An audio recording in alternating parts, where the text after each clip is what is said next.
We are coming to you from Coors Field in Denver, where this afternoon Comcast Sportsnet presents White Sox baseball. It's Jose Abreu, Avisail Garcia, and the Sox as they get set to butt heads with Mike Kadire, Carlos Gonzalez, and the Colorado Rockies. Hi, everybody, and welcome. With Steve Stone, I'm Ken Harrell, as we get set to bring you the finale of this 3-game set and the finale of this 6-game road trip. As you know, we lost 2 out of 3 in Kansas City. We have won a game last night. They won the first one, so this will be the rubber match. And last night, the young bats of our powerful young White Sox came alive. We've been waiting for the big boys to hit the ball out of the ballpark, and granted, it's only 8 games into the season, but last night we saw a glimpse of the future from Avisail Garcia and Jose Abreu. First, Garcia took this slider low and in and took it well out of the ballpark. The second one was even farther. And that started to stretch the margin between these two clubs. And then Jose Abreu didn't get a whole lot of this, but just enough to get it out of the ballpark. But the second one, the line drive rocket to right center field, helped cap off a 15-run evening. 6 home runs last night. And this White Sox team, if they can carry it over to today, they're going to be in pretty good shape. Well, they got to work it out for them. Juan Nicasio going to the mound, and last time out, Nicasio, who last year had some control problems, really pounded the strike zone against the Diamondbacks. Nicasio was 9-9 last year. He's 1-0 this year. And this is a guy with a pretty decent straight change. His slider has been inconsistent. His fastball, better location last time out. He's going to be one of their mainstays in the starting rotation. We'll see today if he can still pound the strike zone and get away with it against a team that's swinging the bat real well. If we come home 3-3 off this road trip, I consider it very successful. All right, sit back, relax, and strap it down. White Sox baseball coming your way.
White Sox baseball on Comcast Sportsnet is brought to you in part by your Chicago area and Northwest Indiana Lexus dealer, who invites you to test drive a Lexus today. Blue Cross and Blue Shield of Illinois. Through it all. AT&T Uverse. Visit att.com/freeyourtv. Rethink possible. And by Ford. Check out America's freshest lineup at your local Ford store or at localfordstores.com. There's a look at the Rocky Mountains, and welcome back to Coors Field. Not a whole lot of people here today, but it is a beautiful day. The haze is supposed to burn off, and bright sunshine is supposed to follow. For the finale of this series, the finale of the road trip, and heading into this one, the Sox find themselves 4-4, a game behind Detroit, who's 4-2 after losing last night to the Los Angeles Dodgers. They lost that one late. Cleveland Indians, who won their opener today against San Diego, they're now 5-3, so they're essentially tied with Detroit for first place. And they're going to provide the opposition as soon as we get home for the first 4 games of the homestand. Then the Boston Red Sox come in, and there's today's starter, Eric Johnson, walking in, talking with Tyler Flowers. So hopefully today, for him, a better day than the last time out. And having walked in from that bullpen many a game, even with good stuff in the pen, you never really know what you have until you get out on that mound. It always helps to throw the ball well in the bullpen, but sometimes there's no relation to how it goes out in the pen and what you're going to bring to the mound when it's your turn to get out there. There's looking one of the heroes of last night, Jose Abreu. He had his first 2 home runs in a White Sox uniform and helped lead the way to 6 long balls here in Denver. And there's a man that hit a couple of them himself. So it's nice to see the 2 big boys start to hit the ball out of the ballpark. We're going to see a whole lot more of that this year. For Abreu, he's driven in 11 runs. And if you're going to hit in the middle of the lineup, you love to see him become a run producer. The fact that he's hitting .250 is absolutely irrelevant. Your run producers are there to drive in runs. And if he drives in over 100 this year, regardless of what he hits, he will have done the job. And I'm pretty sure that when he gets a feel for the guys that he's facing and he sees them a second, maybe a third time, that batting average is going to go up, and so are all of the power numbers. He can make adjustments. He seems to be a smart hitter, and taking one out in left and taking one out in right center last night, he shows you that he's got power to all fields, something we saw all spring from him. Alexei Ramirez is off to a red-hot start, as is Tyler Flowers. So we're getting production from the top of the lineup and the bottom of the lineup. And that's something you really didn't know when the season started. You figured that Adam Eaton would give this team a lift at the top. He has done that. Marcus Semien getting a chance to play. And last night he had a big night. Alexei Ramirez, who usually is a slow starter, has got to like this temperature. And also, he's got to like the way he started. Hitting .433 with his first home run last night. He's driven in 6.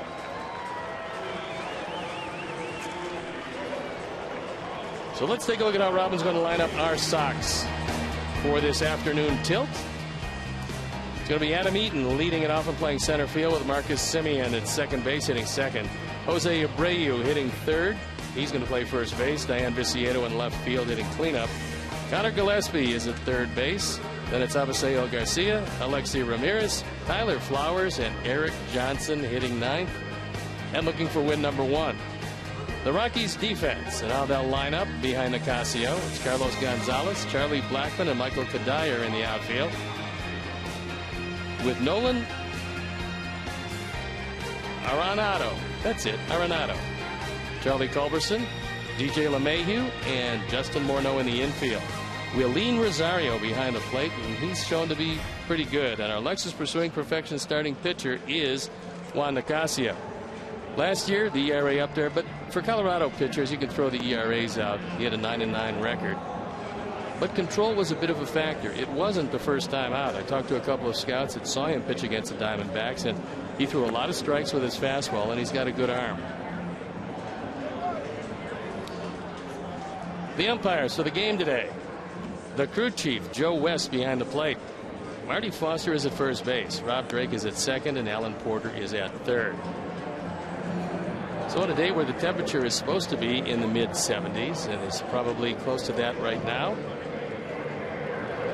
Sox hoping for the same type of offense that they had last night. Now, granted, they're not going to score 15, but bear in mind something. This is a livelier park in the daytime than it is at night. It's a lively park at all times, but the ball will jump. Now, today, no wind whatsoever. The flags absolutely limp atop the poles. And so the hitters are not going to get any help as if they need any in this park. So they're throwing the ball around the infield. That means we're ready to play baseball. I'm ready to turn it over to my play-by-play partner, Ken Harrelson. All right, Stevie, thank you. And once again, good afternoon, everyone, and welcome to White Sox baseball right here with Comcast Sportsnet. Finale of this 3-game set. It will be the rubber match and the finale of this 6-game road trip where we'll try to win this one and come home 3-3. And before we show you our picks to click, you at home select yours. As the first pitch to Adam Eaton. Taken for a strike. Adam comes in 2 for 7 in this series, hitting at .265.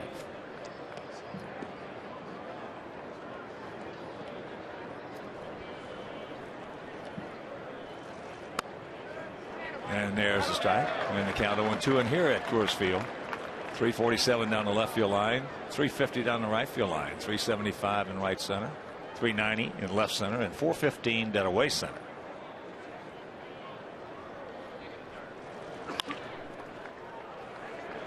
Awfully hit. So with one out, let's check out our picks to click. And Joe, our director and crew, they went with Garcia. Steve's going with Viciato and Roy Rivas, Julie Taylor, Don Esposito, and now we're going to go with Tyler Flowers.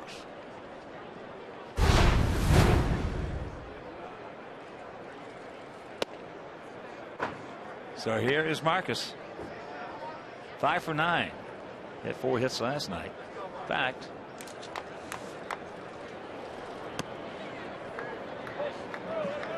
the last time we had 2 guys 23 or younger with 4 hits in the same game was April 20th, 1980, when Harold Baines, who was 21, had 4, and Harry Chappas, who was 22, had 4. What, did Harry go on to have 6 for the year? It's up. He made it to the big leagues, and with that size, that is a tremendous accomplishment. Yes, it was. He was a pretty good little player.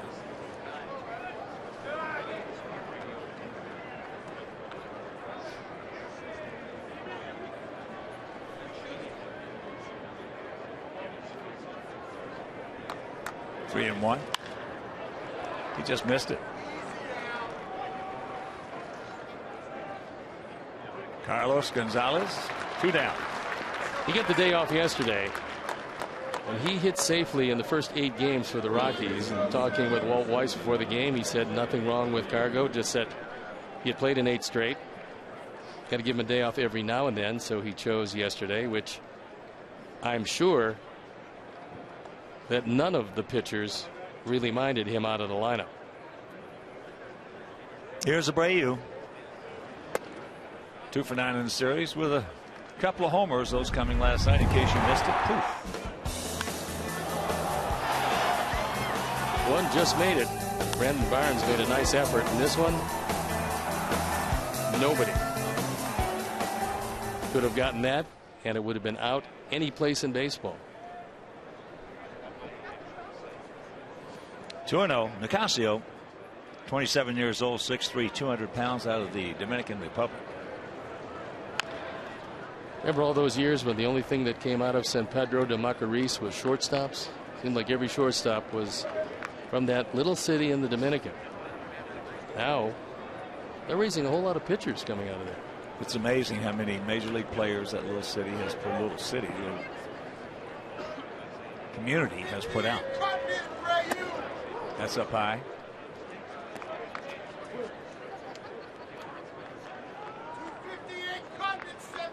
Outfield for the most part straight up for Abreu.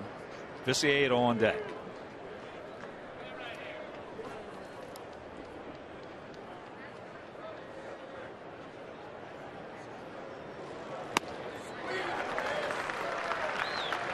Fastball at 93, and Nicasio just reached back and threw it right by him.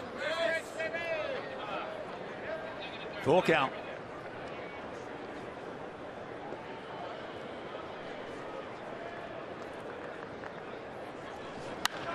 And there's the base hit.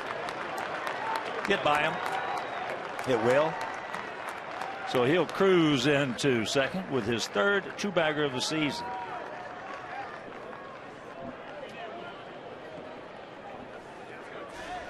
I think Nicasio felt because he threw one fastball by him, he could probably do it again.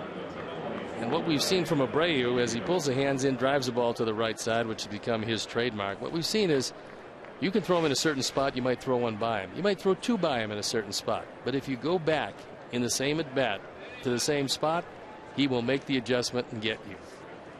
So here's Tank. 3 for 6 in the series with a couple of RBIs.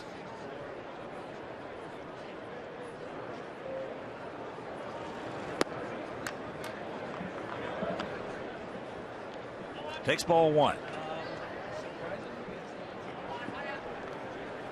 Blackman in center field is playing around toward right center.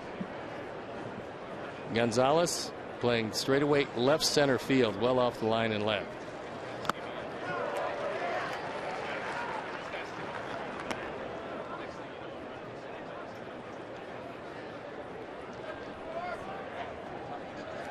There you see how far off the line they play here, and Coors conceding the double but taking away the alley.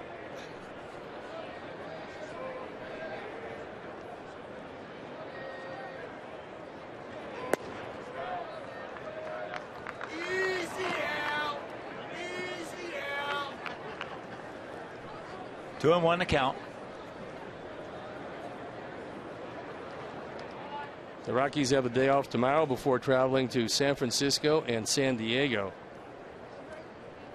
Talked to the Giants advanced scout Billy Champion before the game. They got a pretty good club over there in San Francisco. Billy, of course, brother of Kirk. He's one of our minor league coordinators. Kirk Champion, pitching coach, and a very good one.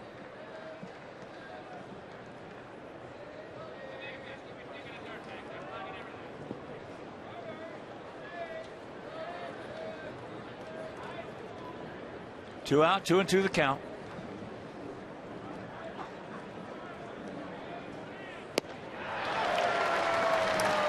Chased a bad one. Nothing across. It was a hit. No errors. One left after half inning of play. It's our guys nothing, and their guys coming to bat.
It's going to be Blackman leading it off, and Michael Kadire, who hit his 20th career home run against our Sox.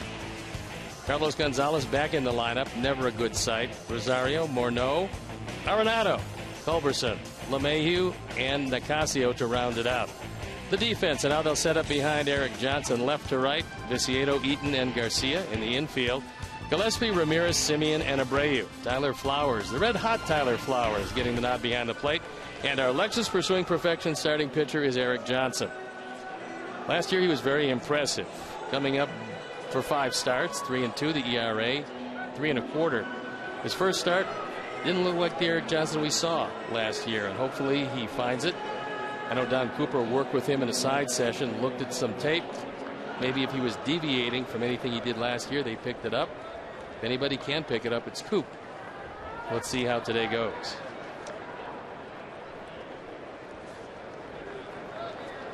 So here's Blackman. Charlie hitting at .448, a homer. He's driven in 7.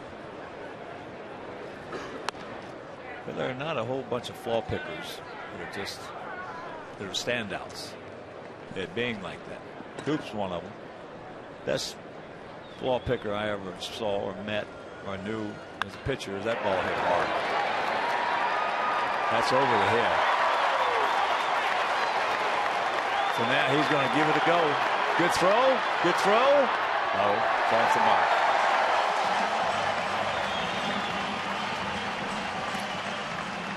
Charlie Blackman was the National League's co-player of the week,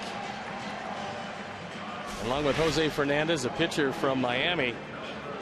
He hit everything in sight last week, and this time he just crushes the ball over the head of Eaton in center field. Maybe there's some parks he could have run it down, not this one, as the ball keeps accelerating. And then Blackman, with pretty good speed, feels he can beat a couple of relays, and he did just that. Picks up his first triple, and here is Kadire.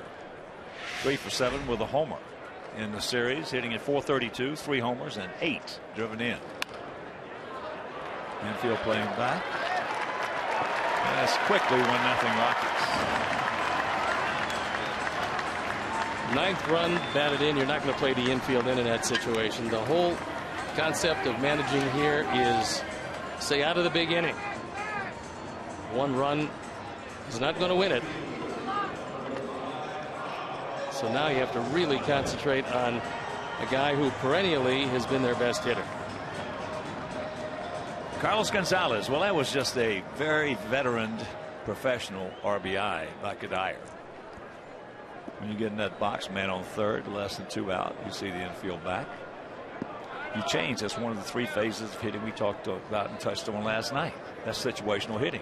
You change your whole philosophy. The only thing he wants to do right now, not turn the head of the bat over, just go ahead and put the ball in play and on the ground up the middle, and all of a sudden you got a 1-0 lead. That's one of the reasons why he's got a very good chance of driving in 100 this year.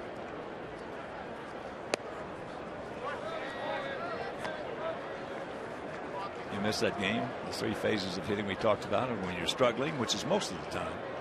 When you're going good, it's phase 2, and situational hitting, phase 3, which is the most important. There's the strike. Kadire, once in his career, drove in over 100 runs, and that was back in 2006 with Minnesota. He drove in 84 last year when he led the league in hitting at .331 for these Colorado Rockies.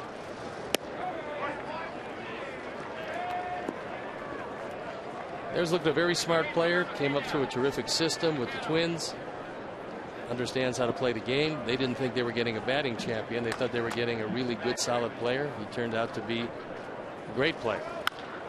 And there's a base hit.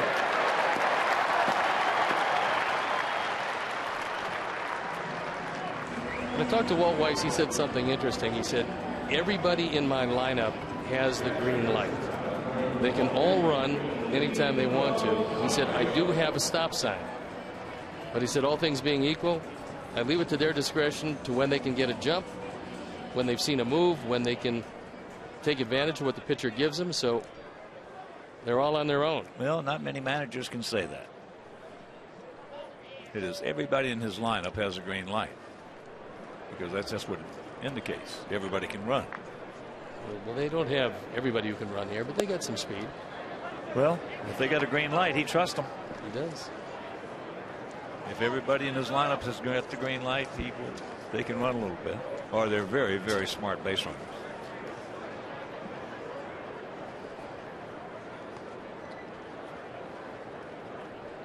Pretty good lead.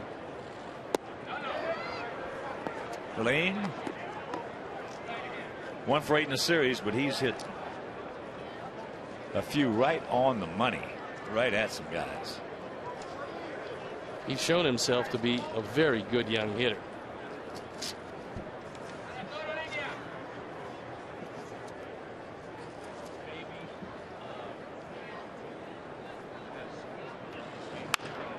Take your time, though. Now, he almost didn't get it over there in time. If you can field your position, you save yourself a whole lot of problems. This is a tailor-made 2 with a catcher running. It's a 1-hopper right back to him. And then that little looping throw to first base.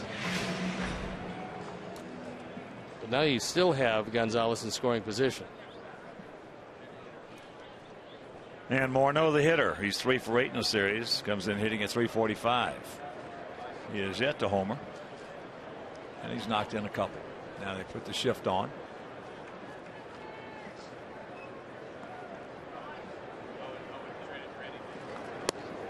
And all he's got to do is a little situational hitting here. Get a ground ball to shortstop, and they get a 2-0 lead. He's done that in this series. So now without the great power, even though you look at those numbers against our Sox and they look pretty good, he's become a contact hitter.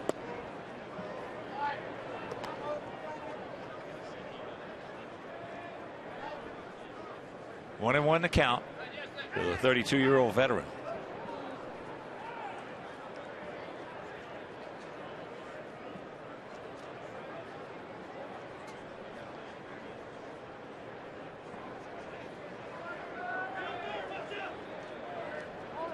Now time is called.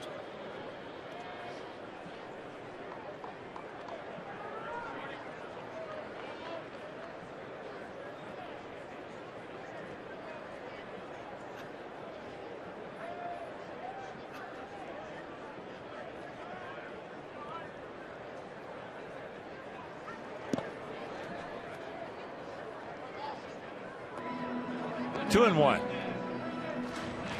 Arenado on deck. 22-year-old, good-looking young player. He's hitting 200 on the season, so if they're going to be careful to Morneau, we'll find out in a couple of pitches.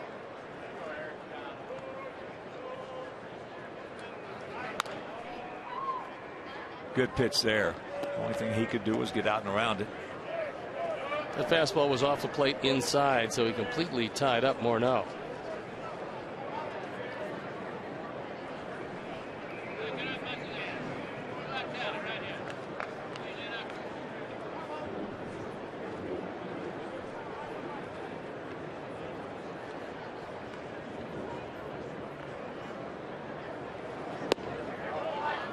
Full count.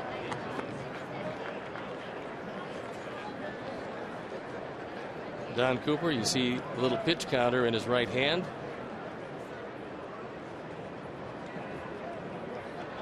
And his young pupil on the hill, wanting to get out his first with just that lone run.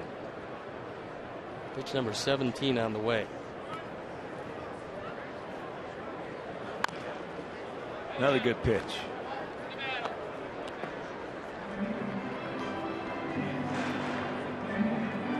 Sox board their charter after this ball game. Come on home starting tomorrow. 8-day, 7-game homestand. 4 with Cleveland, 3 with Boston. So make your plans to be with us. Plenty of good seats available for this series against the Tribe.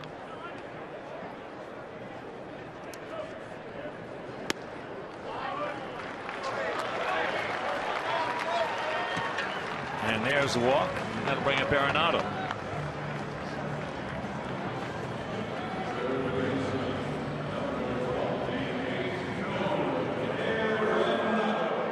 Arenado was a second-round draft pick in 2009, so he's been with the Rockies. They developed him, brought him to the big leagues last year. Played 133 games at .267, but that wasn't the big story. The big story was he won the Gold Glove in the National League. And we've seen him make a couple plays in this series that showed that they gave it to the right guy. That one play was just sensational. Little breaking ball, little spinner, grabs the strike with it.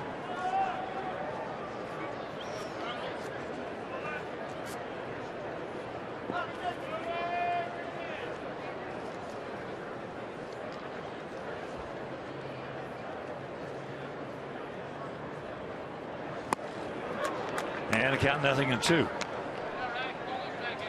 We were talking about his production in A-ball.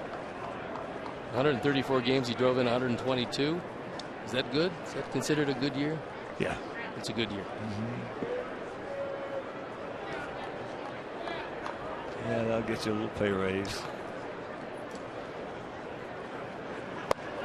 High and wide.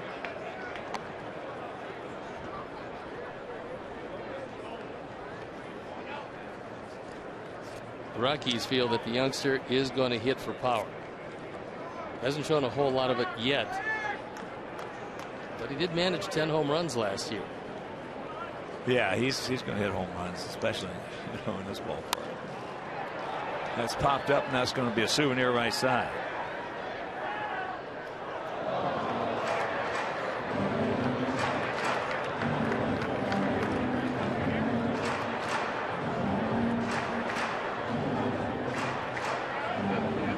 You have a tendency in this ballpark to swing harder. Well, if you do, you're making a mistake. Because you really don't need to. No, that's why two of the biggest reasons for right-handed hitters like at Fenway. First one is there's not much foul space there, so that's a great asset to a hitter. Next is it shortens your stroke up. This is like when Jeff Burroughs went from Atlanta down to Texas. His stroke in Atlanta was short and quick and sweet. But down there, it got to be very big. Because that's the old ballpark in Arlington. Wind was blowing in. You couldn't hardly shoot it out of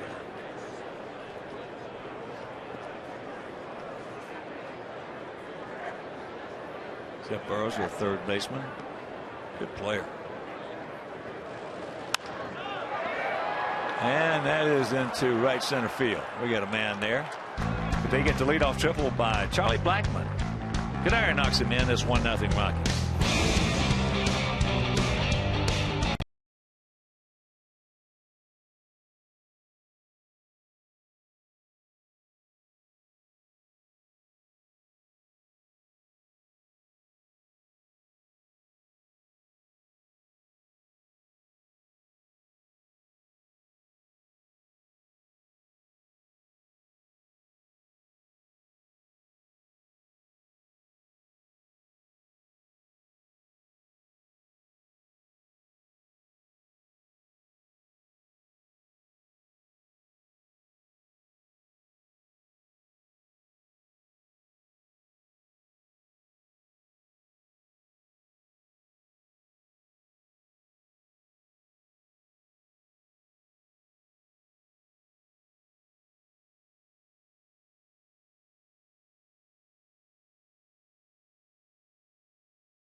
Just in the booth from CSNChicago.com.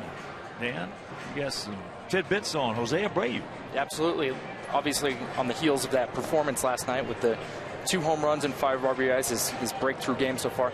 You know, I think the three of us would probably credit it to that 12 pitch at bat, him being able to foul off pitches and wait for a pitch that he could drive, and then the massive raw power that he has to right field. But he made it a lot more simple than that. He gives all the credit for this to his mom. And, you know, this is something that we've heard from him quite often over the past couple months.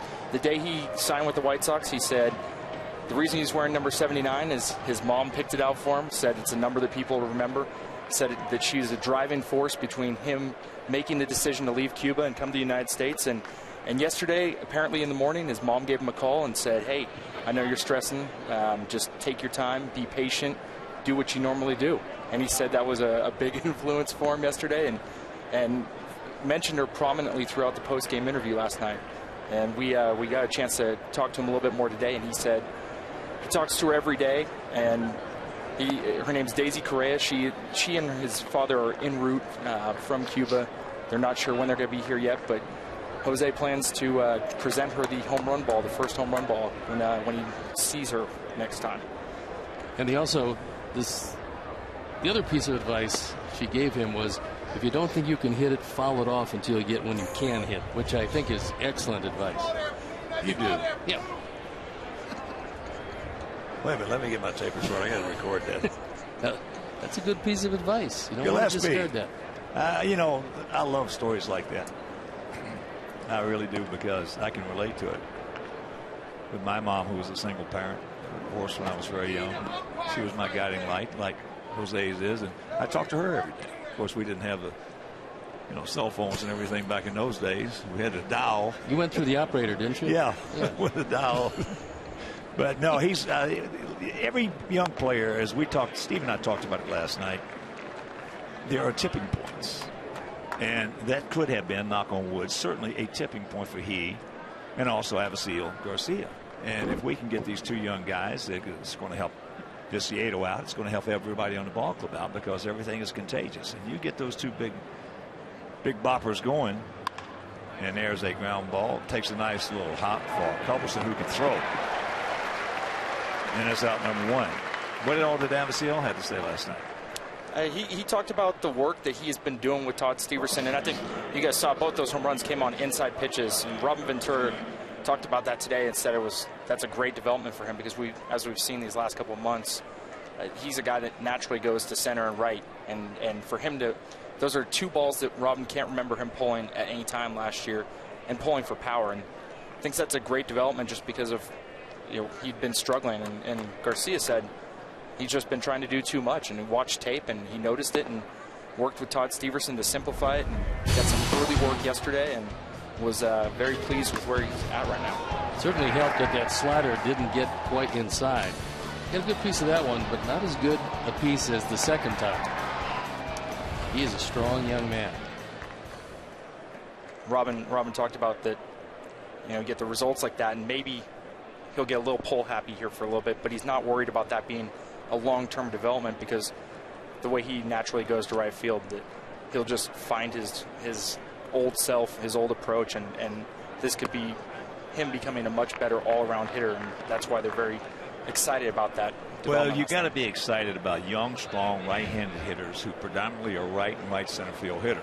I mean, you've got to be, because it's a lot easier to teach a youngster in his career to start pulling the ball a little bit on pitches in the middle end as there's a strike and the count's 3-1 than it is getting a young dead pull hitter and getting him to go the opposite way. I mean, that is a job there. So we've got the best of both worlds with Abreu and Garcia. Robin was very specific about the sound off of the bat, and I'm sure you guys heard it last night when Abreu hit that home run to right. It just sounds different, and it's one of the things that they thought was there, and Robin recognized early in spring, but I think that they're extremely pleased with the early returns, because we know these are all pitchers he's never faced before, and as long as his mom's in his ear giving him some advice, he's just a very grounded individual, and it sounds like he's done a good job at not making it too big of a moment, and when he does, she's there. And he did give credit. He said he has a very good relationship with his father. His dad gets a little jealous because mom gets all the press clippings, but his dad Jose Oriole he has a great relationship with him too. But the trophy room with all the lineup cards, everything is going to be made for mom specifically, and he wants to be there just so she's not overwhelmed when she sees it. Well, I do know one group of people that's not particularly happy when they look at Jose Abreu. That is the ownership group and the front office of the Colorado Rockies. They went to $63 million, and they wanted him here desperately. And now they're seeing what he can do in this ballpark. They got aced out by our Sox. We're ecstatic that happened. The Rockies, not so much.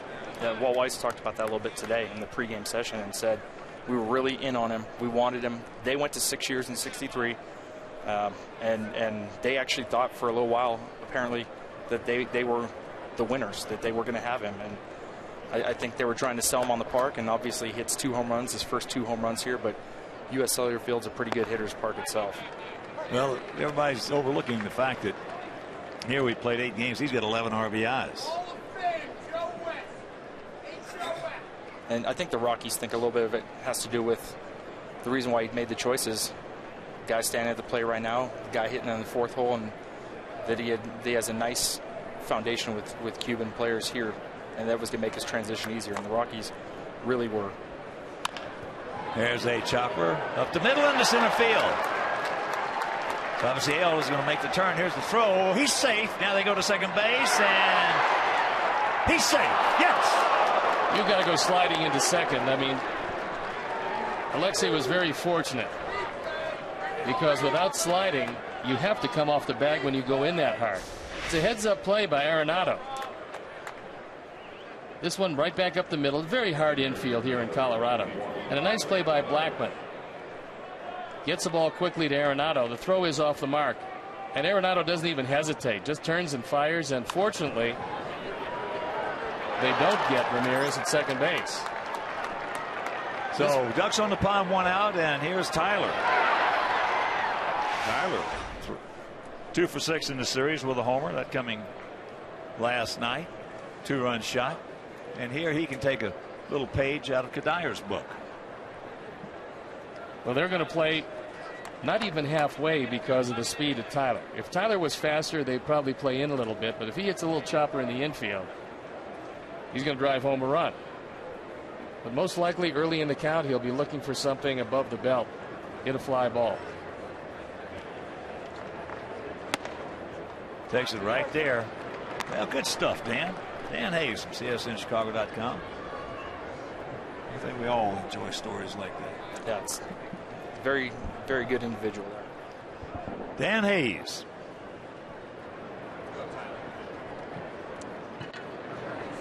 The 1 pitch. And it's 0-2.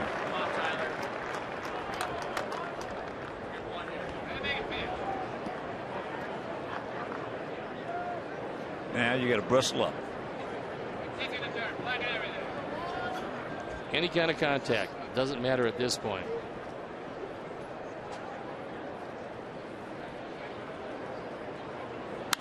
And he does.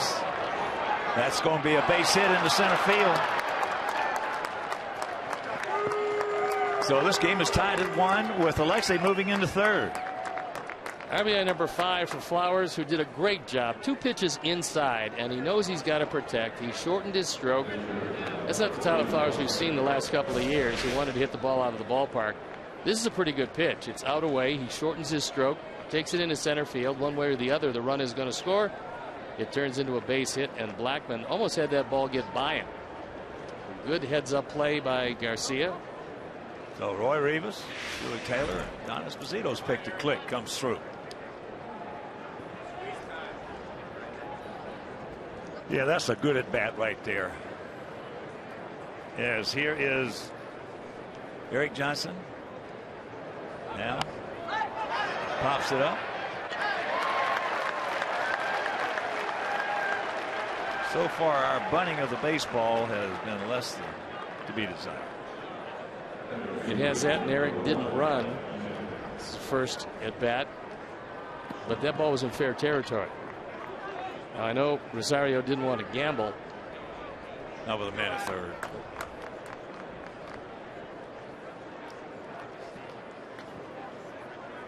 But we got a man that can get the job done right here. Adam Eaton, he grounded out to LeMahieu at second.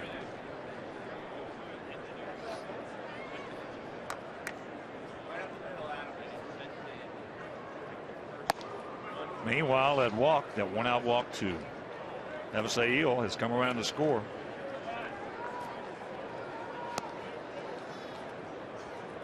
Just in the early going, and obviously this is just the 9th game of the season, we've seen some very good at bats, situational at bats, things that we didn't see a whole lot of last year. And guys having a pretty good idea when they go up there what they have to do for the situation that presents itself. Well, even in Tyler's case, which was a terrific at bat because very quickly he's 0-2. But when you get that, when you get the infield playing back man on first and third in that situation, you got to go up there right off the first pitch with that in your mind, that you're not going to be trying to hit a home run. You're not going to be trying to do anything. Just get the ball on the ground. Everybody's always talking about getting in the air. All you got to do is with the infield back, get it on the ground, and you get yourself a run.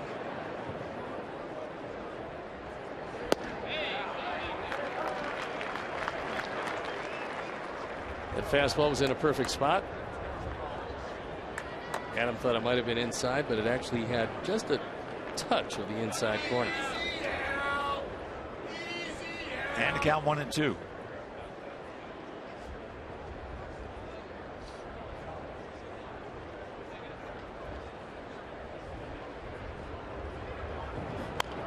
Off the end of the bat. Arenado's got to hurry. Can't make the play. That'll be a base hit as Alexei scores and it's a 2-1 Sox lead. RBI number 6 for Adam Eaton, and Arenado, an excellent third baseman. However, playing back, you got one chance. Pick it, bare hand, throw it in the same motion, but Eaton is just absolutely too quick. Even a throw on the mark is not going to get him. So productive inning. Coming from the lower part of the order. 6th, 7th, 8th. And here is Marcus. He just missed one last inning. High towering fly ball into left.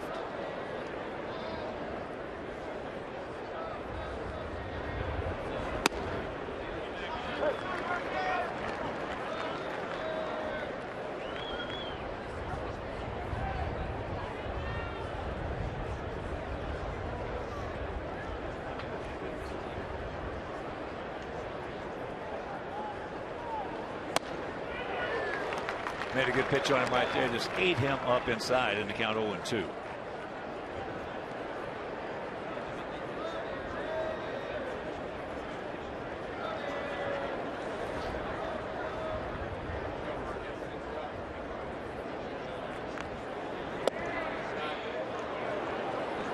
Good eye.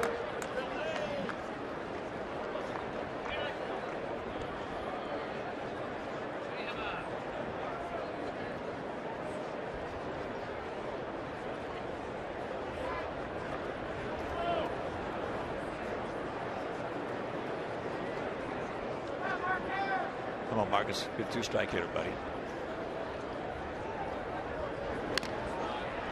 Just got a piece of it. He got a piece of the ball, and the ball got a piece of Rosario. Joe West giving Willeen a moment. Bring him up, country Joe. Bring him up. Bring him up. If you're not careful in his ballpark, that pitch count can get awfully high very quickly. This is pitch number 45 for Nicasio.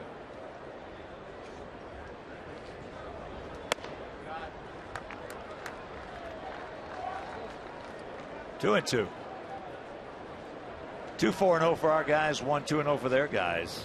We're in the top of the second if you're just tuning in.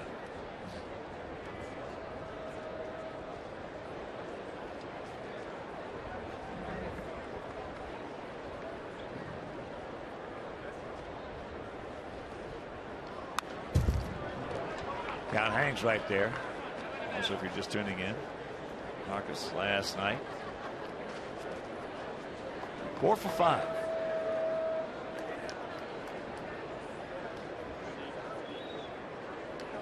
Navasile also was 4 for 5. As we mentioned, first time since 1980, Sox have had 2 guys 23 or younger to have 4 hits in the same game.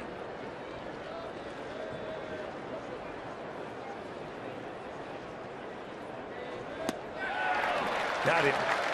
Got a couple across the plate. We go to the bottom of the second, leading 2-1.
marathon man battling winter chill and the challenge of running across the state of Illinois. On that trek, his guiding light the whole way was a girl named Kemi. Check out the inspiring story Thursday after our White Sox coverage on Sportsnet Central. Lower third of the Rocky order here in the bottom of the second. As you see, our Sox just put a 2-spot on the board. You saw Culbertson play second yesterday. But he does have a terrific arm. He's a lifetime shortstop. High draft pick of the San Francisco Giants. Found his way here. Looks like a pretty handy man to have around.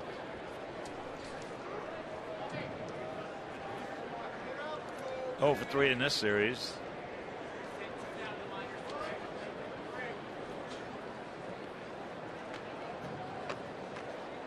He's playing shortstop because Troy Tulowitzki has had a quad problem. Troy's had all kinds of leg problems over the course of his career. The Rockies saying it's not serious. Troy saying he felt some stiffness. Stiffness, i.e., is code word for pain. And so they've kept him out of the lineup for at least a day. 2-0 the count.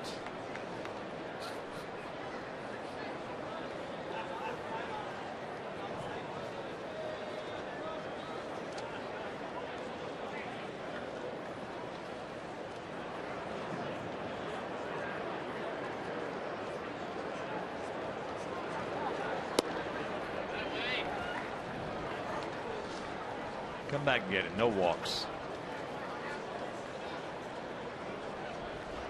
There was a walk to Monroe in the second, but that was largely a pitch around. You don't count that. No harm done there, but you walk a leadoff man in this ballpark, you've got some big problems. There's one. Culberson has some decent power. And he's going to be looking fastball, and most likely he's going to be looking for it middle in.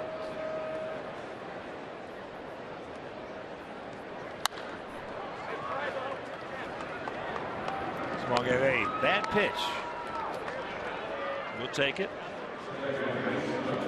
So 1 out. And a reminder, you can organize a group outing of 20 or more for a Sox game during the season and receive savings off the individual game ticket price. Or you can enhance your outing by upgrading to one of our great party areas. So 312-674-1000 or whitesox.com/group to book your group outing today. And that's the domain of the Bertucci boys. Bruno and Handsome Anthony. Tyler Flowers did not like that particular sequence from Eric Johnson. The fact that that was ball 4, swung at and grounded out, didn't diminish the fact that Tyler wants to get him thinking about being aggressive early in the count. So he went out there, had a word with him. Now it's back to business.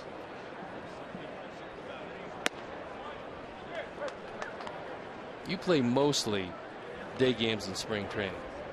Early in the season, is there any difference now that you're playing a whole lot of night games as opposed to day games? No, not too many guys differentiate, so to speak. You got the majority of guys that rather play in the day. You think you see the spin better? I did. There's no question about it. And there's a ball so hard by LeMahieu. Yeah. Now, if you're talking about certain towns where it's 125 on the field during the day, now you want to go to the night.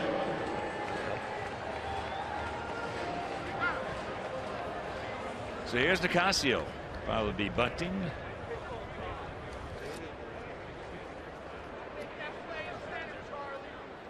To get Blackman up there again. He squared around very early. He's got that right hand up there, his pitching hand, in dangerous territory. If you wrap it under the bat, that's a good way to lose your season by getting one of your fingers crushed. You want to put it between the index finger and the thumb, and don't wrap it around the bottom of the bat. Whether you're wearing 2 batting gloves or not. That's pretty decent. Yeah, it is.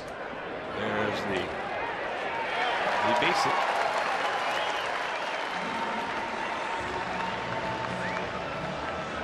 Picks up his first stolen base. Running with the pitch, looks back to see if there was contact, and not a particularly good throw. And with any one-hop throw, your glove has to come up.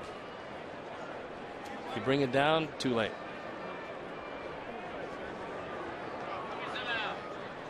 Gillespie at the cut of the grass at third.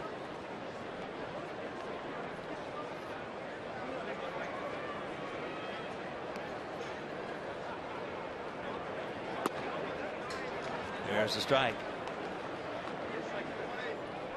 Listening to Dan Hayes talk about Abreu and his relationship with his mom. We have another young guy in our club, Daniel Webb. Very close relationship with his mom, who was the first one to take him out and let him play and catch with him.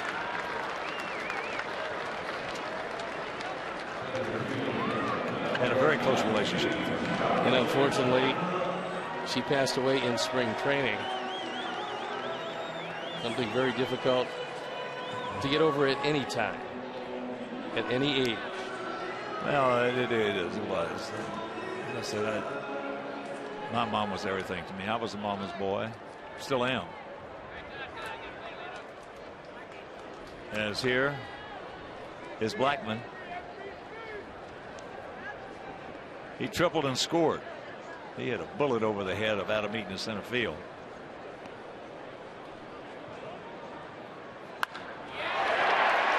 And the game is tied at 2. You can understand with that stroke how he racked up 9 hits in 2 days. 6 for 6 in one game, 3 for 4 the next game. And Blackman is off to just a great start. He crushes this ball, so he's been up twice. He's hit 2 rockets. Well, I was just getting ready to say before you hit the pitch is that, you know, Alexei had a pretty good shot, real good shot at getting LeMahieu at third base on the previous out. He took the out at first, but he did not get him, and so up till this point it hurts. But here's Kadire.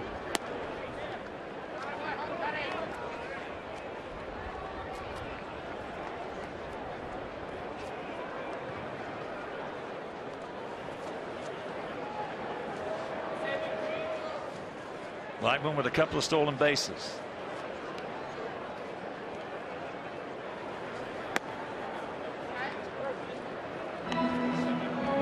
Blackman was drafted as a pitcher twice by the Marlins, originally out of high school. 28th round, he chose not to go that time, and then taken by the Red Sox. I think he made the right choice. He's got a good, solid bat. There he goes. Pitch out. He gone. But they pick up another one. Blackman has scored one and driven in one, and we're tied at 2.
photo using hashtag White Sox fan photo for a chance to have it shown on our broadcast later in the game. Brought to you by AT&T.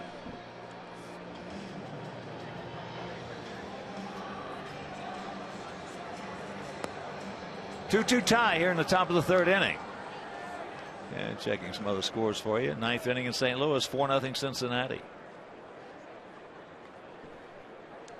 Minnesota's come back a couple of runs in the ninth inning to tie Oakland at 4. Kansas City leading Tampa Bay 7-1, sixth inning at Kauffman Stadium. That's Guthrie on the mound. Happy for the offense. And San Diego and Cleveland tied at 1, third inning in Ohio.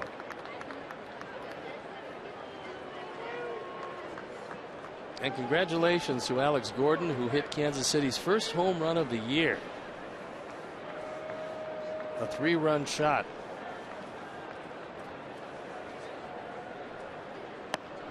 Breaking ball, no.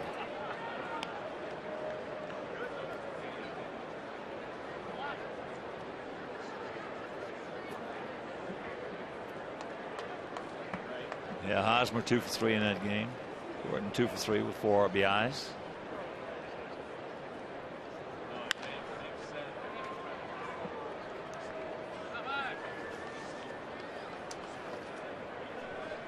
Brady with that double into right center field.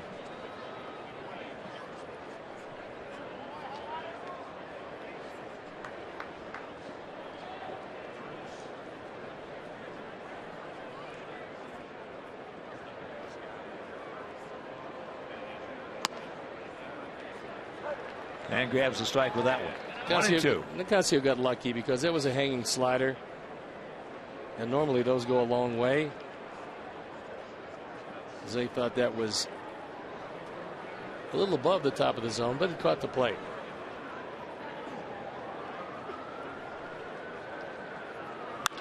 Ball hit hard into center field. The way they keep this infield, the short grass, the hard dirt, if it's not hit right at one of the fielders, it's very difficult to make the play. Abreu hits the daylights out of this one. That being said, on a field at sea level, LeMahieu might have a chance. Here, no chance whatsoever. In Kansas City, Johnny Giovatello is playing second base as Omar Infante was hitting the jaw with a fastball.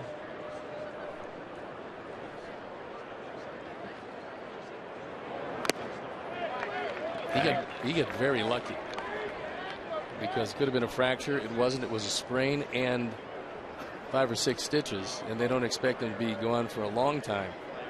But he's a very valuable player for that team. Hank struck out his first trip. Watch out. Very quickly the count 0-2.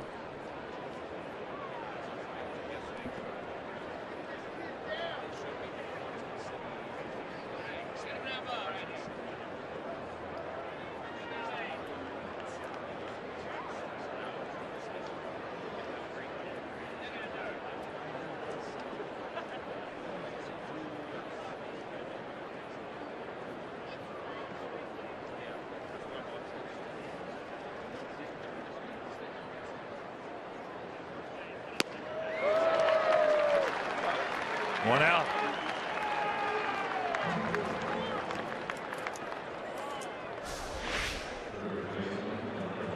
With an 0-2 count, Nicasio throws a slider well out of the zone, and for the second time in as many at bats, the hand goes down on strikes.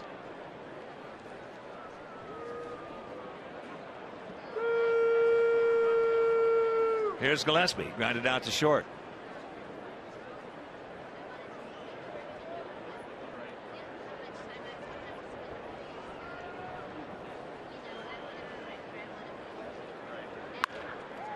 And this should be a rack 'em up.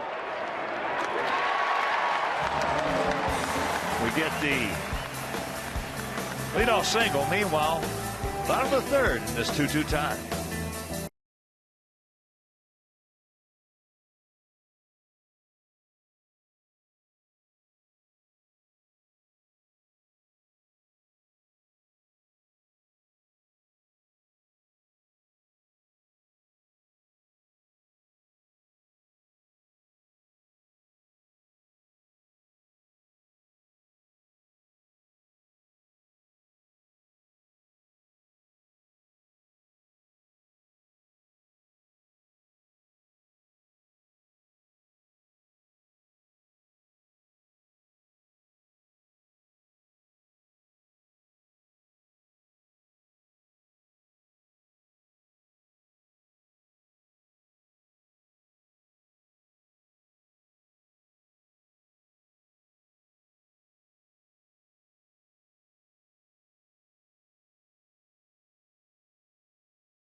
Butler and the boys. They hit the hardwood with Kevin Lowe and Ricky Rubio. Coverage begins at 6:30 with McDonald's Bulls pregame live.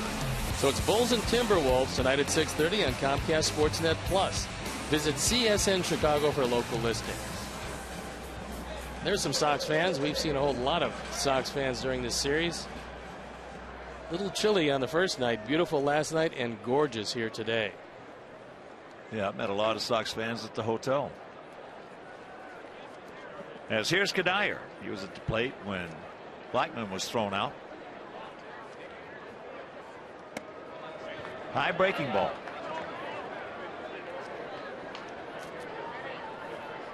Those are a serious pair of binoculars. Maybe stealing some signs.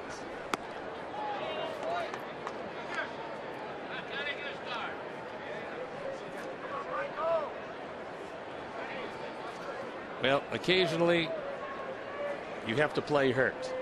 That young lady has what appears to be 2 broken wrists. So Kadire helping him out. And the count 1-2.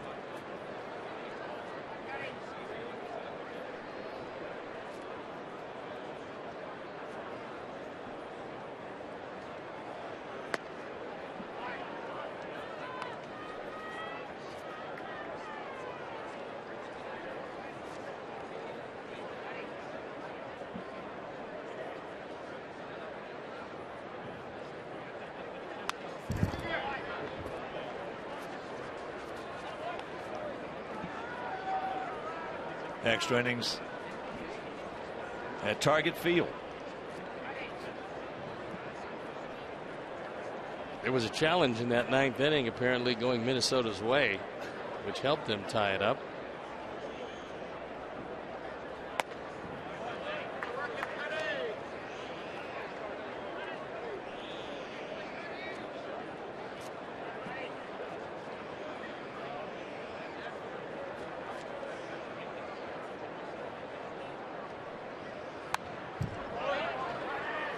Kadire just protecting.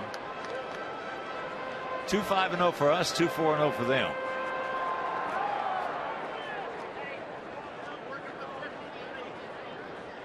And once again, a reminder, make your plans to be with us tomorrow night. Cleveland then for the first of a 4-game set. It'll be Johnny Danks against Danny Salazar. If you can't make it to the ballpark, the game will be over Comcast Sportsnet. Here you go. Stayed away from him the entire at bat. Went away from the slider with a last pitch fastball and threw it right by him.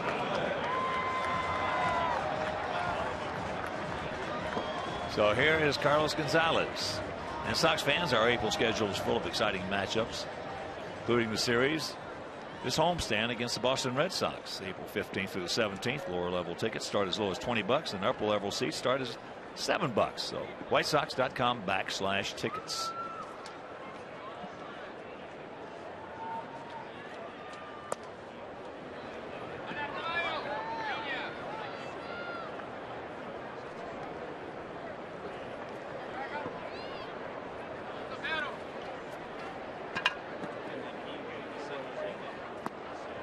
Curveball, no. 2 soft breaking balls, both out of the zone, and now you've got to come to Gonzalez. He's got good power to all fields. He hit a line drive rope of a home run in the Monday night game. Well, that's the fastest we've seen a ball leave the park. As there is another base hit up the middle, hit right off the end of the bat. So he's 2 for 2.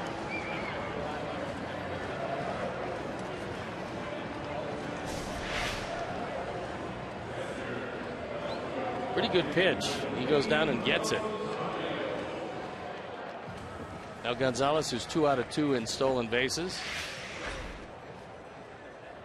These Rockies are 6 out of 8. So Walt Weiss in the early going has been pretty aggressive with his club.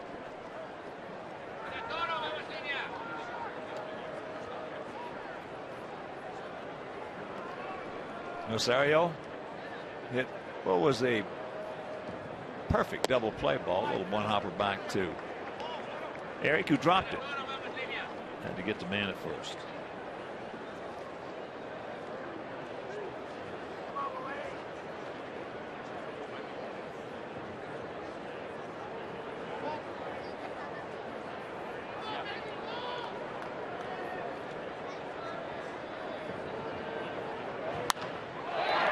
That's into right field. We got a man there playing it perfectly now. Carlos just does get back in. Rosario, that's the 4th ball he's hit right on the money in this series. He showed last year that he is already an accomplished major league hitter. He's talking with former Rockies star Vinny Castilla. Vinny could turn around anybody's fastball. And it appears at this point in his young career, Rosario can do the same thing. Morneau drew a walk.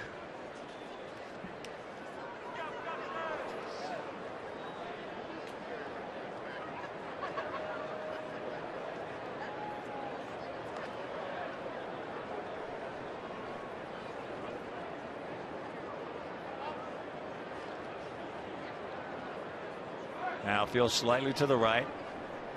Gap out there in left center.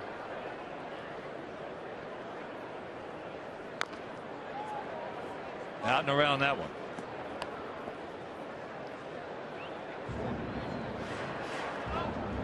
Just a beautiful day here in Colorado.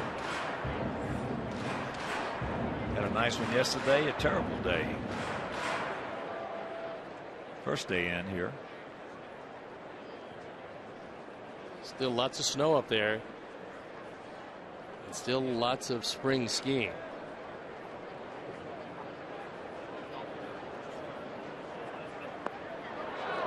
And that hit him.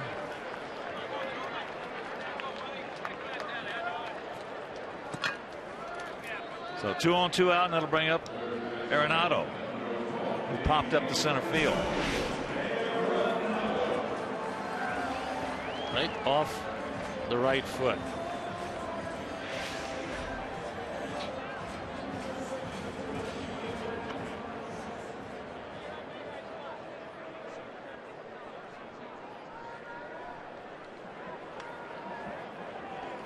Eric, yet to have an easy inning.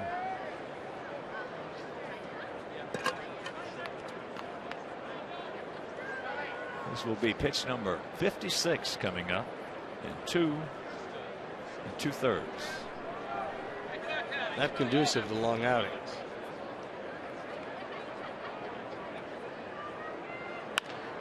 Down ball, base hit off the glove. So it's a 3-2 Rocky lead. For Arenado, the 7th run driven in. Walks, hit batsman. Any way you allow the Rockies to get on, that's not a base hit, really does you in this ballpark. Well, they had 2 base hits in the first inning, 2 hits in the second. So far, 2 here in the third.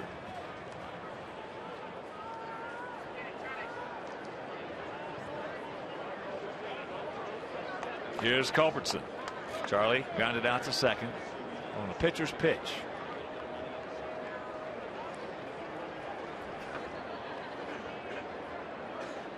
This is a up and down the lineup. A dangerous lineup, these Rockies. Especially when they can start Troy Tulowitzki in the middle of the lineup. Yeah, they can get you in a hurry.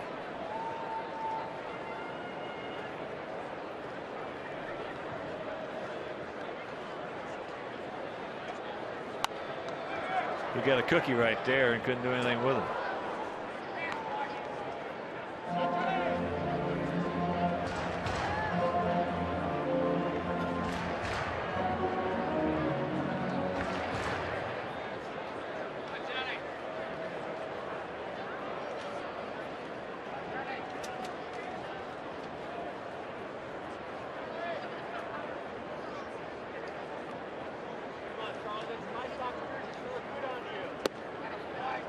That's low.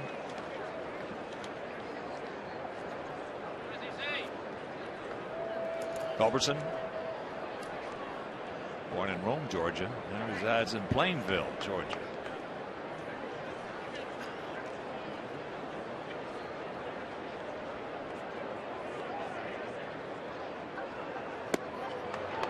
Chases the pitcher's pitch right there.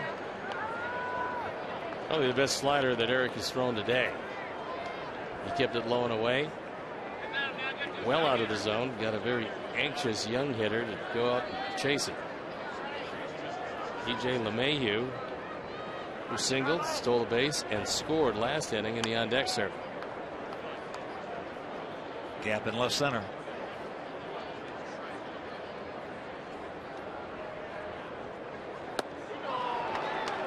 Be gone, but they pick up another run. They have scored one in each inning, and they lead it 3-2.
And occasionally some play predictions and analysis, so you can follow the action with White Sox Endgame Live on csnchicago.com. Brought to you by Comcast Business Class.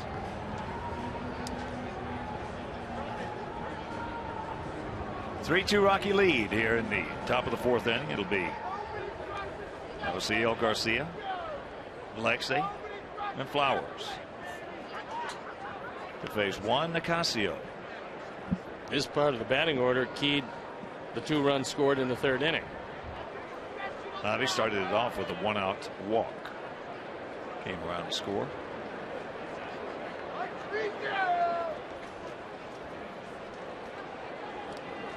Gap in left center.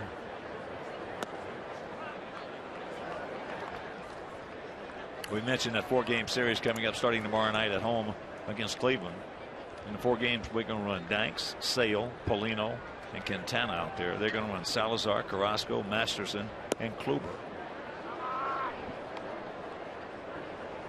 Then there'll be an off day on Monday, and Red Sox come to town next Tuesday, Wednesday, and Thursday.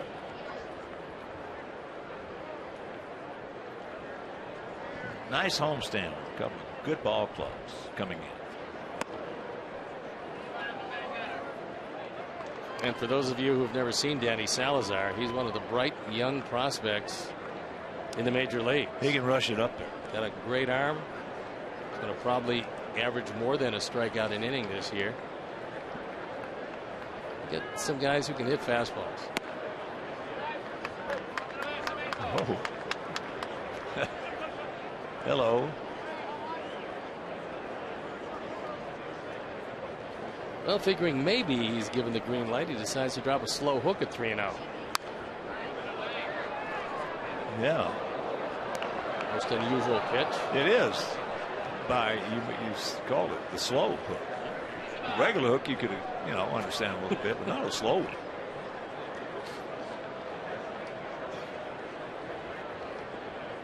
Payoff. And that's ball 4 again. So the leadoff walk.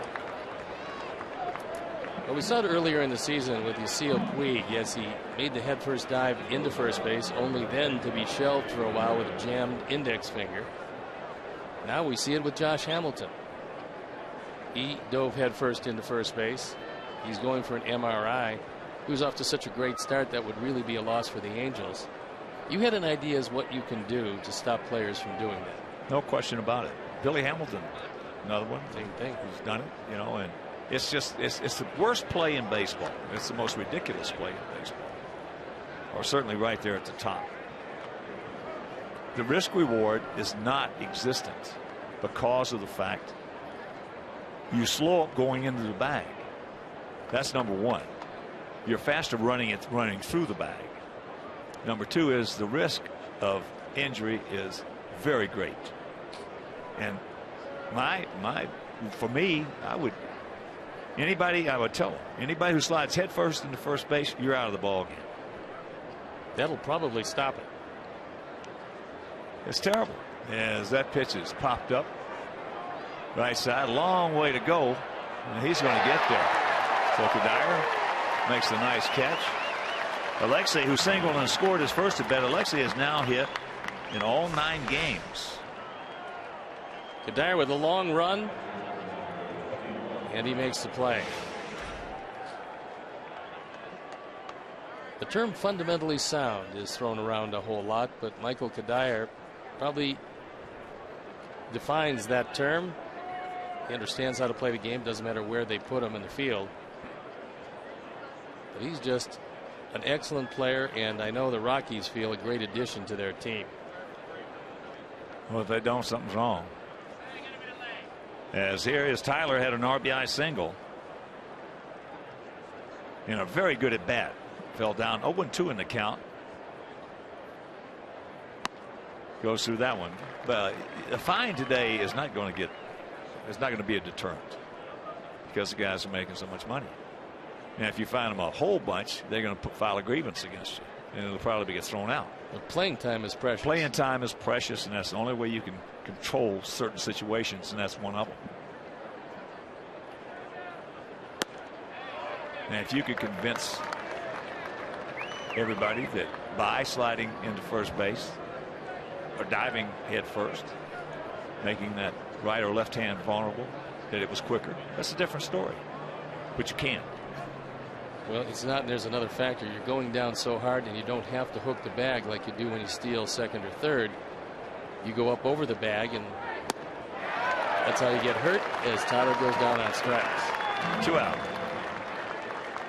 Well, another area of your body that can get hurt in that scenario is your shoulder. You can jam a shoulder up there very easily.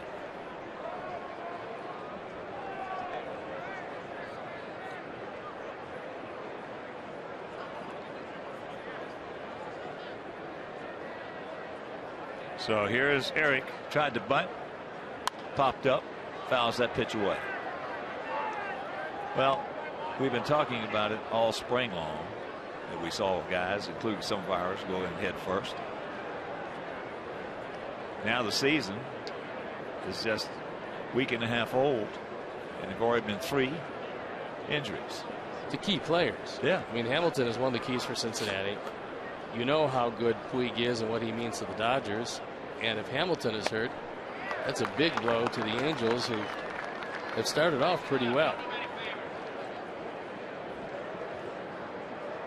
0-2 the count. No sense in looking down at Joe McEwing.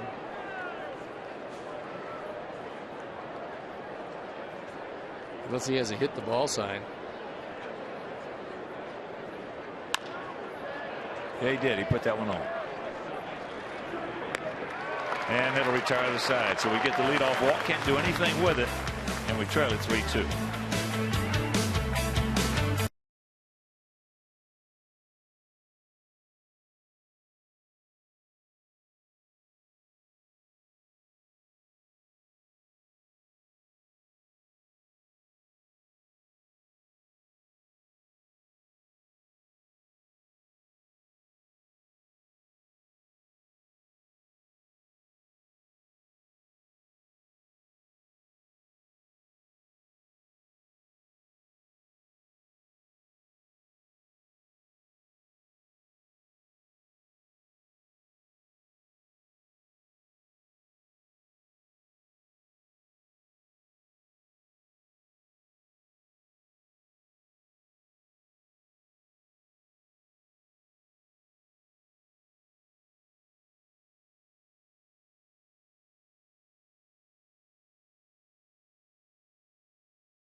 White Sox experience in the Home Plate Club on Magellan Scout seats. Now, these two premium seating areas are the best way to entertain your most important clients, your employees, your friends, or your family. So 312-674-1000 or visit whitesox.com/premium seating.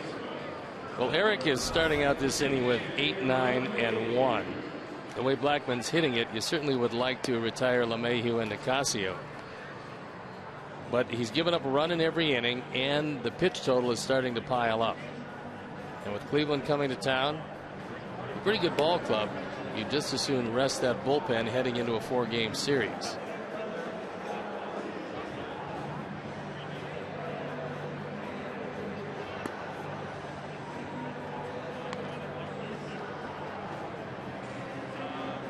Talked to Walt Weiss about managing and this being his second year. Said, what's the most important thing you learned in the first year that you carried into this year?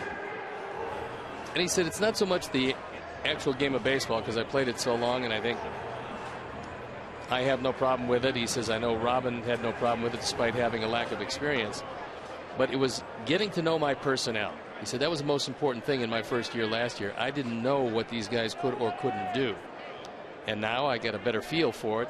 Consequently, I'll be a better manager. And I think Robin would probably tell you the same thing. The X's and O's, they know that. They're both good players and smart players. It's getting to know your players, and the most important thing is getting to know what they can't do and don't ask them to do it. First pitch strike to LeMahieu, who singled, stole a base, and scored. Well, X's and O's among all the sports in America, X's and O's in baseball are the most or the least important to any of the sports. X's and O's. We got people sitting in these stands right here that can run a baseball game. I mean, you know when to bunt. Get a pretty good idea about stolen bases if you just look at a stopwatch. We got our fans sitting at home watching this telecast know how to run a baseball game. So X's and O's, they are important in football, and they are important in basketball, and they are important in hockey, but not in baseball. In baseball today, it is a situation, and you touched on it last night. In this ballpark right here, especially in this ballpark right here, the most important thing Walt Weiss has got to do is not to burn up his bullpen. If you do, the second half is going to be a long second half for you. As he pokes that one into right field. Come on, he will. Nice catch. Attaboy, Avi. Well, that's one of the disadvantages to the hitter in this park, which is the ball stays in the air a little longer. That ball hit right on the button. Avisail makes a terrific play out of it. And a big first out. Because now you got the pitcher coming up. Yeah, there were some cardinal rules in baseball for a long, long time that are no longer, they no longer exist because the culture of the game continues to change. I've been in it now for all the parts of 7 decades. And it's been interesting to watch. Every decade something's changing in the game of baseball. And you get, I'm sure you get some of the conversations, maybe even some letters and emails, texts from former peers of yours, teammates, whatever it may be, as we sit up here, and I do a lot because I will say these guys are better players than we were. And I get texts, how can you say these guys are better players than we were? Because I've been watching them for 55 years, whereas these guys haven't. They are better players. I didn't say they're better teams. They're not. They're not better teams, but they're better player individual talents. These guys can do stuff. They're getting bigger, stronger, faster. In every sport, why not baseball?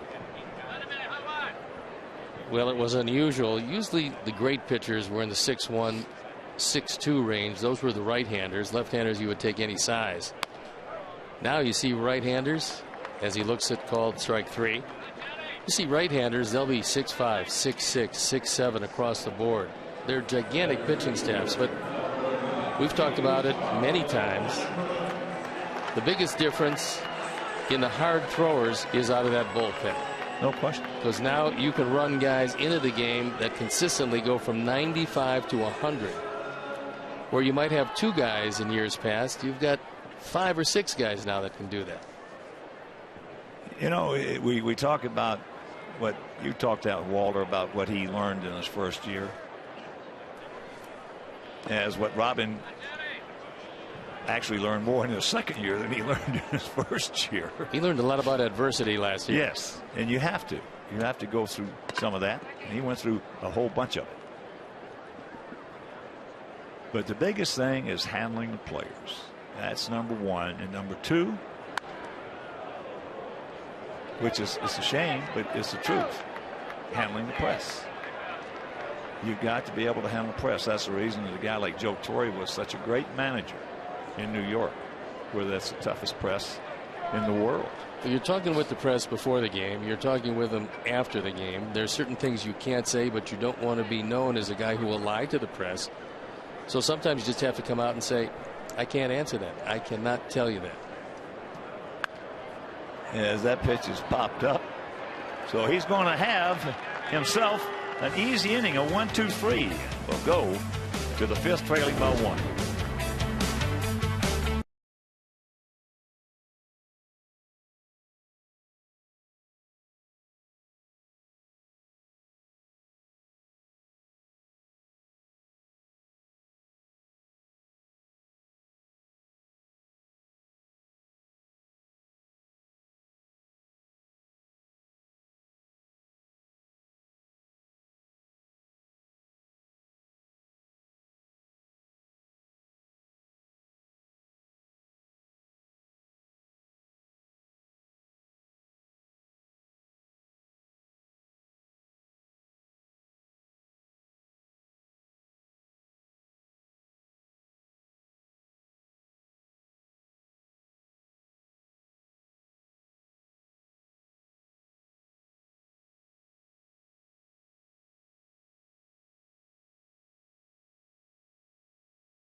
Sharp and the Blackhawks face off with Montreal's Canadiens. Watch the Hawks carve the ice at the Madhouse with coverage starting at 6 o'clock with Chevy Blackhawks pregame live. It's Blackhawks Canadiens tonight at 6 on Comcast Sportsnet. And while we have a moment, I want to send out a big White Sox hello, and we're thinking about you, to Chuck Hubbard, Robin Ventura's father-in-law, father to Stephanie. And we're thinking about you, Chuck. So let's get together and try to get our guys some runs here. It'll be the top of the order.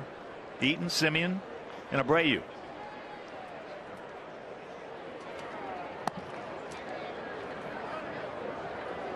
Well, if Eaton takes a look at Arenado at third base, there is room to lay a bunt down. Although Nolan is coming in a step or two with the pitch. But he's playing even with the bag, which is not shallow enough.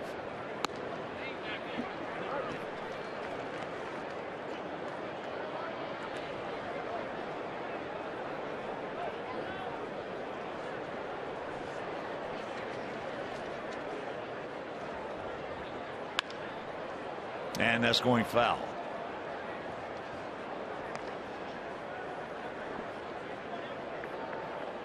Yeah, but managing today is tougher than it's ever been. Every department is tougher than it's ever been. Coaching, all the way up and down the line. That's up high. When I talked with Wald about what made Bobby Cox such a great manager, and of course this year Tony La Russa and Bobby Cox going into the Hall of Fame, he said it wasn't his ability to handle pitching. He did that very well, but that wasn't really it. It was something that he did before the game. He would sit out. He could have yelled at you the night before or 2 days before, but he would sit out in the dugout, and as each and every player would come out, he'd ask him about his wife, he'd ask him about his kids, and he'd ask him by name about them. He knew all his players' families, and he made it feel like it was a family in Atlanta, and that's one of the reasons why he was as good as he was. Tough play, barehanded look at the play. Didn't get him. Boy, he tried everything he could. This guy is really worth watching at third base. Arenado made a terrific play, but Adam Eaton is just too quick. He realizes, and we talked about him being probably not as close as he should have been at third base. That cost him the base hit. 2 infield hits for Adam Eaton. Both down the third baseline. One of them knocked in a run if you're just tuning in. But that young man, just 22 years old, he's going to be something. So here's Marcus. He's 0 for 2.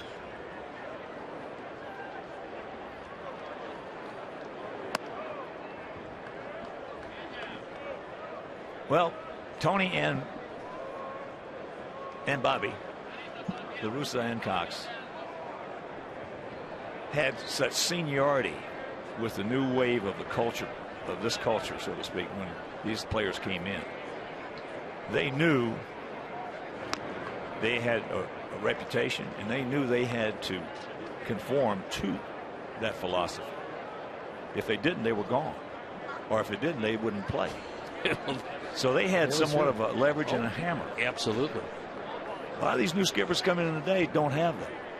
Most of them don't have that. That's right. So you're coming in with very little or no experience. You're lucky to be able to name your coaching staff.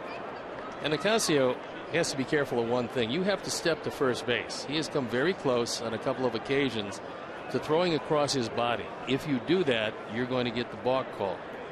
Although not as frequently with Marty Foster at first as with Joe West.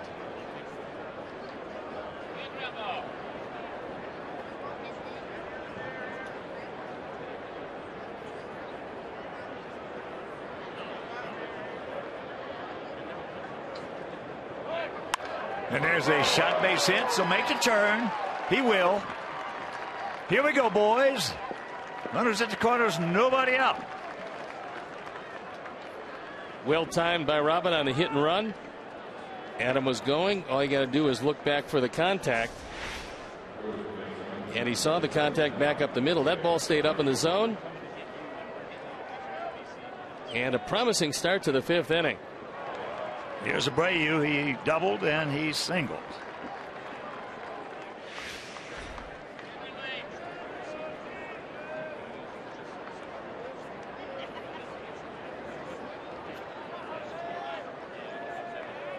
He doubled hard into right center and singled hard back through the middle. So good speed aboard.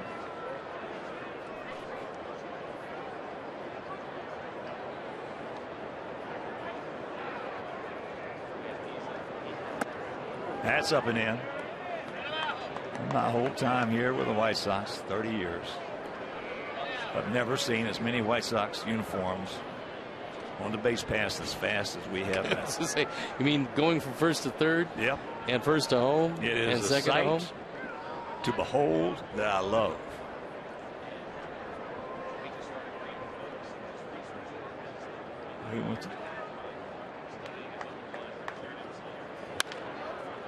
That ball's popped up into short right field. So here he fakes. He's not going to go with nobody out. Now there's one out.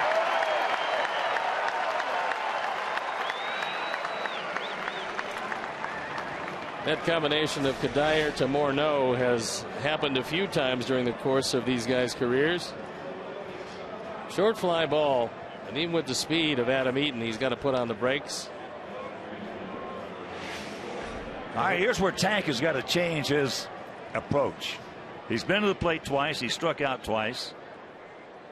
Once with a man at second, 2 out. Once with a leadoff man aboard. So right now he's got to just completely change his approach and go to a situational type thought process. Well, he's seen a lot of sliders away. He's seen most of the 2 at bats. Nicasio stay away from it.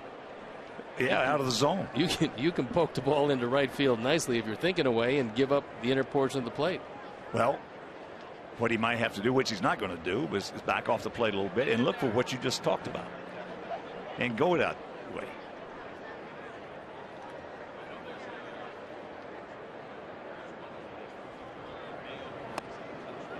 Checks it up, takes ball 1. Big pitch right there in this situation. Huge difference, 1-0 versus 0-1. And this is a huge inning. You started out very promising. You were run down in a very lively ballpark, and you got to cash in at least 1, possibly 2 in the inning. There he goes, fake.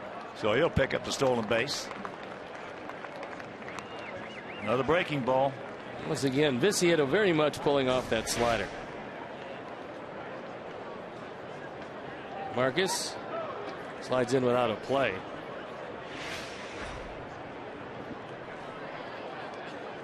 Yeah, when you struggle in the first 2 at bats, and he's been swinging the bat well, but when you struggle in the first 2 at bats against a guy, and you got to, it's just a constant game of adjustments. You've got to be able to adjust up there. And that's outside. Well, especially now because it's a situation that you talked about earlier in the game. You got runners at second and third. The infield is back. Little tapper in the infield scores a tying run. You've got to make contact in this at bat. But that comes with the way you're thinking and the approach mentally.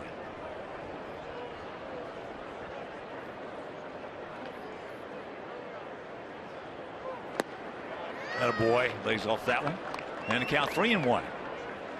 Gillespie on deck. It's almost like you're going to play pepper with a pitcher.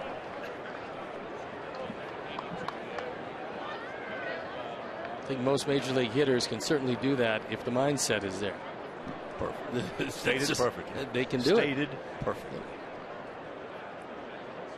It's when you allow the ball to hit the bat, not you try to hit the ball.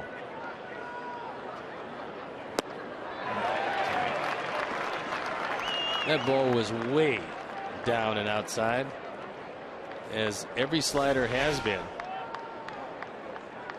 Ciedo misses this ball by good 5-6 inches, and it's nowhere near the plate. He should be standing at first with Gillespie with a chance to break it open.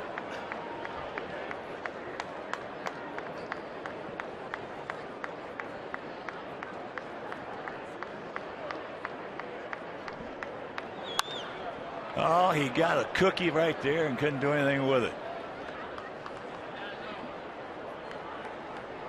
That was the reason last year why Nicasio had a 5-point ERA.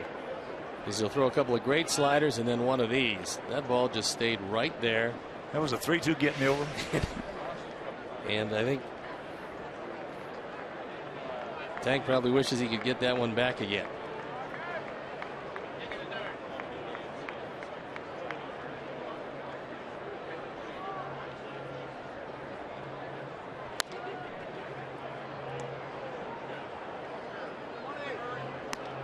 And that one right there was not a bad pitch to hit, even though it was down and away, because it was just rolling.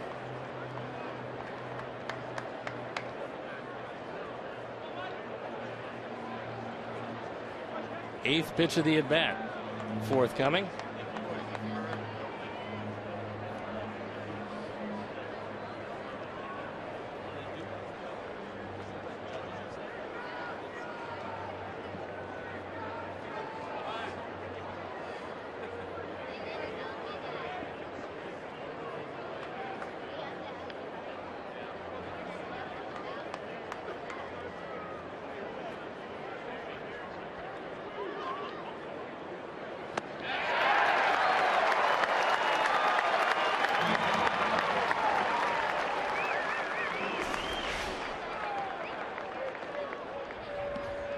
That one way down and out of the zone. And the hat trick for Viciedo. So here's Gillespie. Twice he has gone out to short. Both times he's hit the ball hard. Last time in a 6-4-3 double play, he really hit it hard. Come on, Connor. Right man, right place, right time, right now.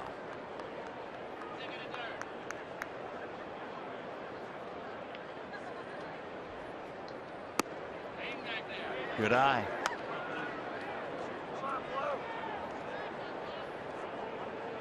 Bullpen up and going for the Rockies. As Nicasio about to deliver pitch number 88.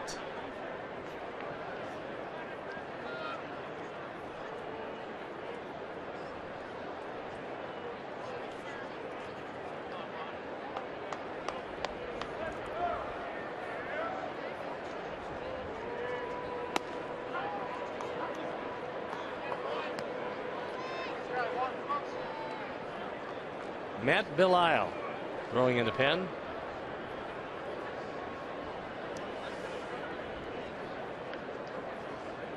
Garcia on deck, and Connor with a 1-1 count.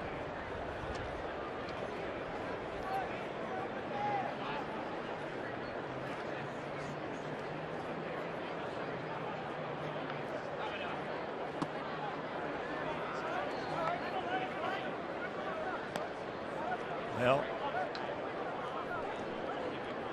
Nicasio knows that Connor, even though he's 0 for 2, has hit the ball hard off him twice.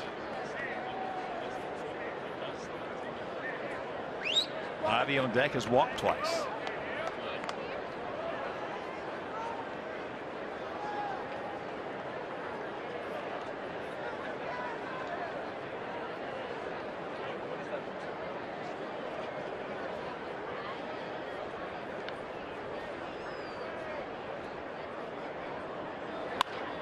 And there's a base hit to the boy Connor. That'll score both. Sox lead at 4-3. Yes.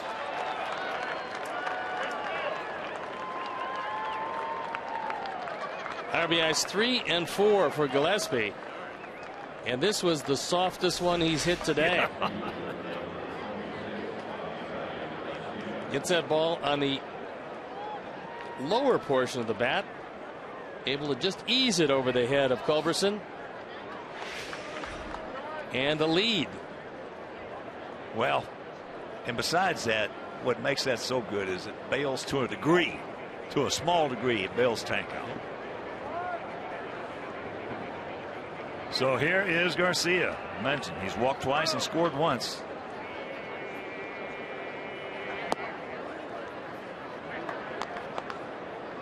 Watch that pitch nicely. Well, Nicasio hasn't seemed to want any part of Garcia. Maybe that's why he chose to go right at Gillespie. But it didn't work out well for him.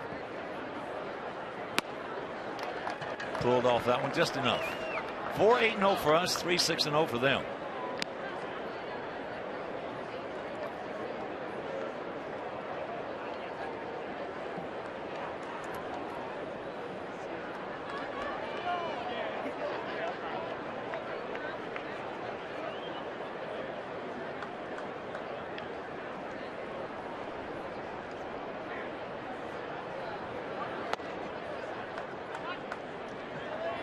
If you're Jim Wright, the pitching coach, or Walt Weiss, you probably will have noticed that Nicasio's slider has really hung. I was getting ready to say, if you're Earl Weaver. Well, he gone. He might not get away if he hangs a slider to Garcia. No, it's starting to roll this inning.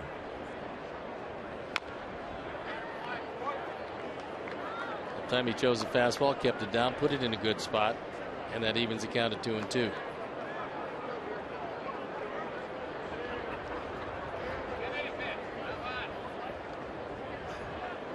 Yeah, he gave Tank a roller up there, right? Just right there. Fouled it away.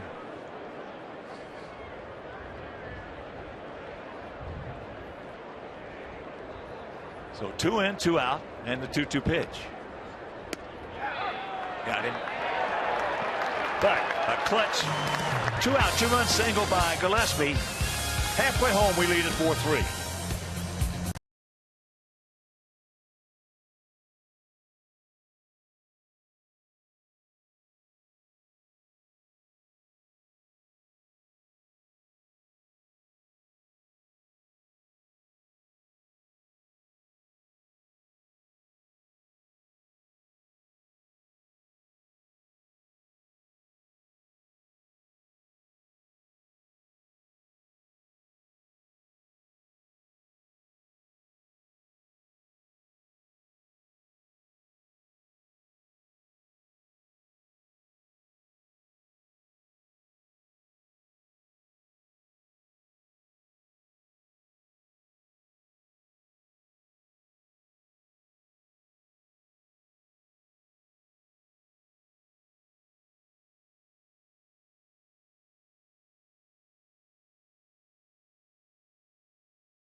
As we go to the bottom of the fifth, it'll be Kadire, Gonzalez, Rosario, the heart of their order this afternoon, with the absence of Tulowitzki.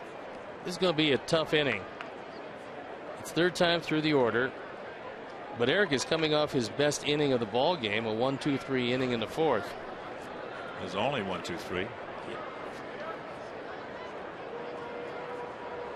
Kadire 0 for 2 with an RBI. It's just a veteran RBI back in the first inning. His 9th of the season.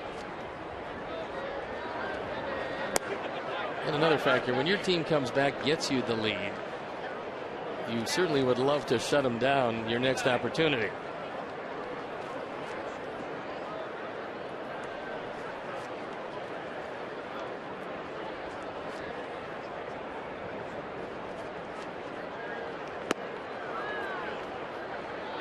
Helped him out right there.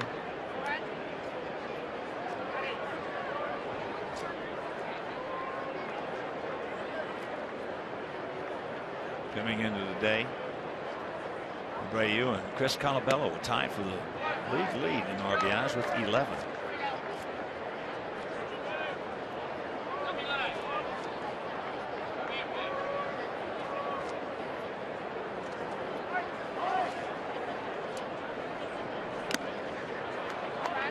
Helped him out again.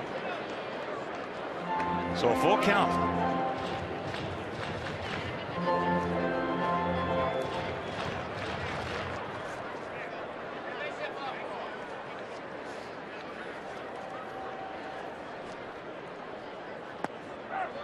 He gone. He got him looking for a slider, and he took the fastball, and it had the lower part of the strike zone. It's a good call by Joe West. You look at our Honda pitch tracks, and it shows you that it got there. Kadire not real happy, striking out for the second time. Well, you called it perfect. He was sitting on the slider and didn't get it. He looked like he was sitting on it the entire at bat. So here's Gonzalez. He's 2 for 2 with a run scored. One hard single back through the middle and one very soft ground ball single. There he drops a hook on him for a strike. One of the few slow curveballs that Eric has thrown. It's a good way to get ahead because no hitter is going to swing at that on the first pitch. Just checking out these stats.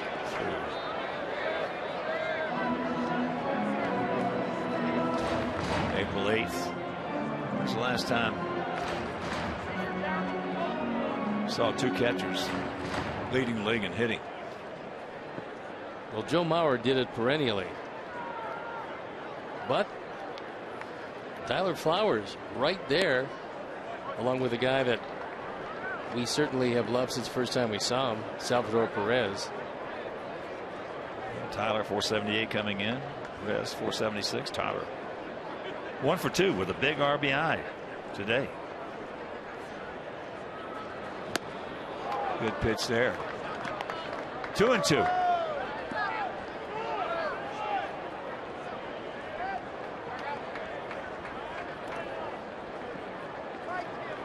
That was one of the few spots where you can get Gonzalez. If he expands his zone and swings at that pitch under his hands and down, you're in good shape, and Tyler wants to go inside again. Right at him, a chopper 2-hopper.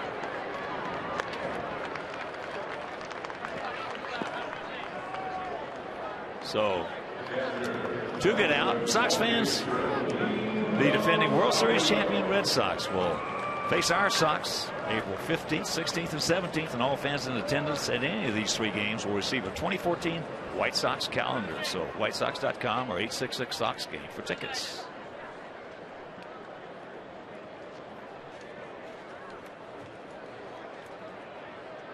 Rosario, a little soft comebacker to Eric. And then back in the 3rd inning, he had a bullet, a low line drive that Garcia made a nice play on in right field.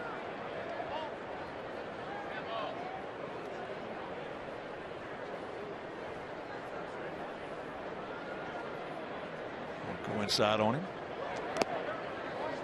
No. Going away.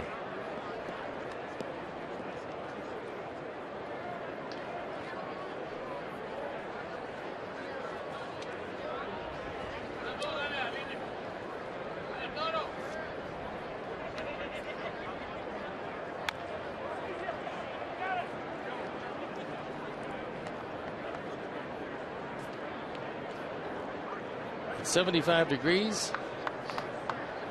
It tastes pretty good today. Monday night, it would still be frozen. Well, that was wicked. Very chilly here.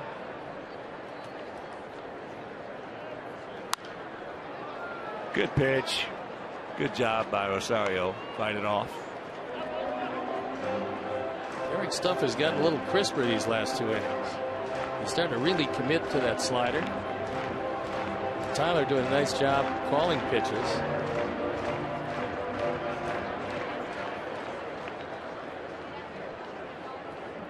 After really struggling in the first and the third, the last 2 innings he's kept it to a minimum as far as pitches are concerned.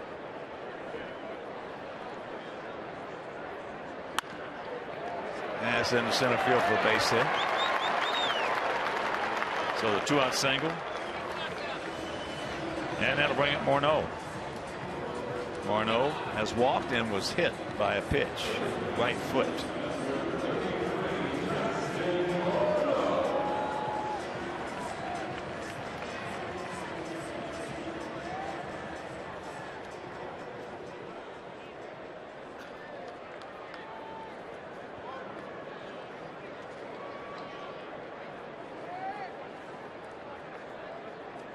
Big gap out there in left center.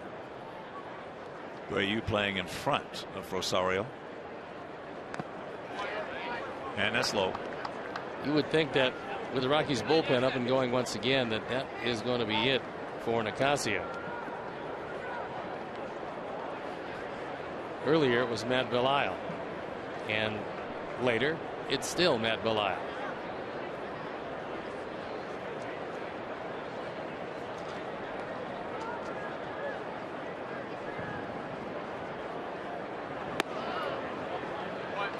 Two 2-0. So he's got the catbird seat. Now that Oakland Minnesota game is over. 7-4 Oakland. Norris hit a 3-run home. Leading top of the 11th. Burton.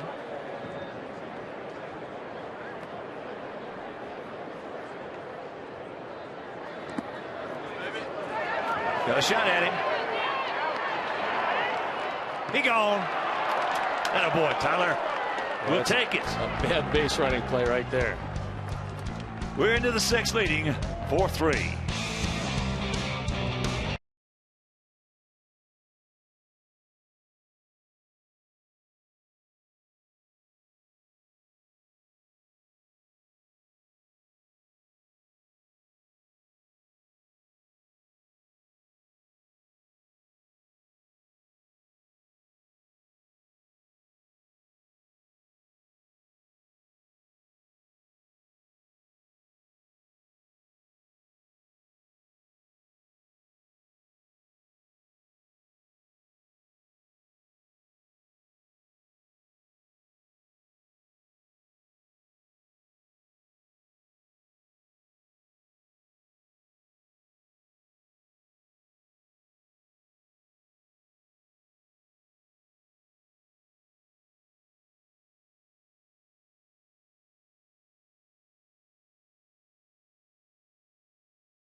He's 0-1 this year with a 9.0 ERA, on for the 5th time.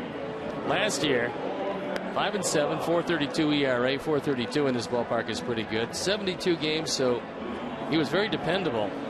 And there was a mutual option that the team had and he had. They both exercised it, and Belisle is back in the bullpen.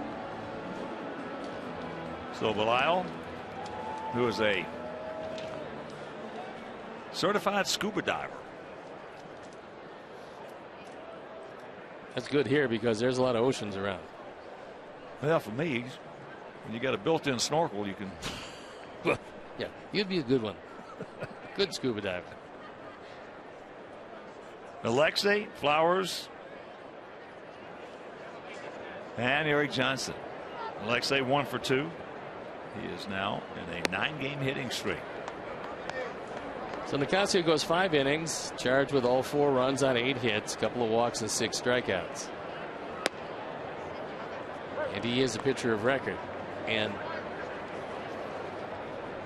I think that Walt Weiss might want to talk to his catcher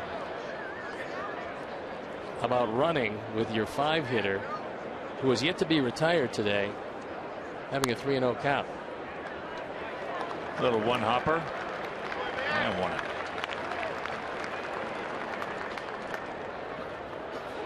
Sox fans, watch our Sox battle the Tampa Bay Rays on Saturday, April 26th at 6:10. First 20,000 fans in attendance will receive a mini Minoso replica statue. Be sure to stay after the game for a post-game fireworks show presented by Magellan Corporation. So, WhiteSox.com or 866 Sox game.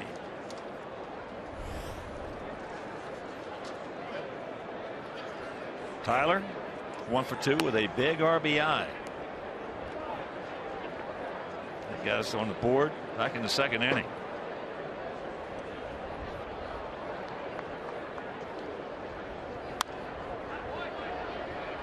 Souvenir right side, and the count 1-1. Belisle originally drafted by Atlanta in the 2nd round in 1998. So they thought a great deal of him. He has been around a long time, finally getting to the big leagues with Cincinnati in 2003. Got him. Culberson can get it over there. He's got a terrific arm. Well, that's the biggest advantage of getting it over there quickly, because he didn't hesitate at all, even with a catcher going up the line. The throw was off target. By getting it there quickly, it allowed Morneau to shift and then put the tag on. That's the importance of having that big arm. First pitch strike to Eric, who is 0 for 2. Pop up to the catcher on an attempted bunt, then a ground out to short. Pretty good swing. Last time up, he had a couple of decent swings.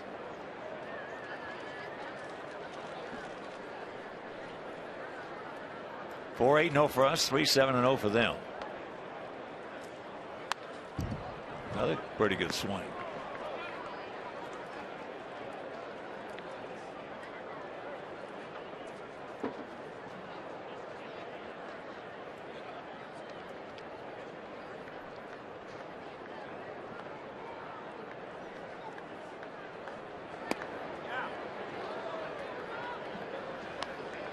One of the reasons why Belisle is still around is his durability. The last 4 seasons, the lowest total of innings is 72, and that was last year. Nice play on a hard comeback. And that'll retire the side. We'll go to the bottom of the 6th. Morneau, Arenado, and Culbertson.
the AT&T fan photo of the game.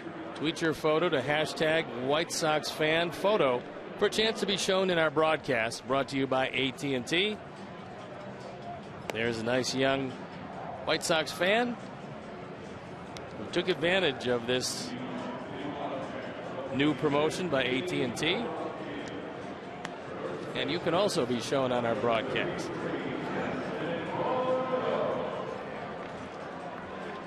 Four, three good guys here in the bottom of the sixth. Just tuning in, we have RBIs. Adam Eaton, one Tyler Flowers, and two big ones coming with 2 out in the 5th inning by Connor Gillespie.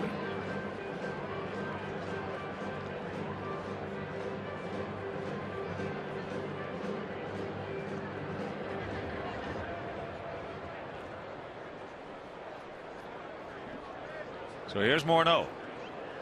He was at the plate when Rosario pitching the dirt, try to get into second.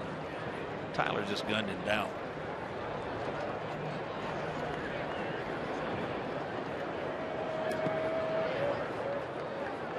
And for Tyler, that's 2 caught stealings today. The first on a pitch out, that coming in the 2nd inning, he cut down Charlie Blackmon.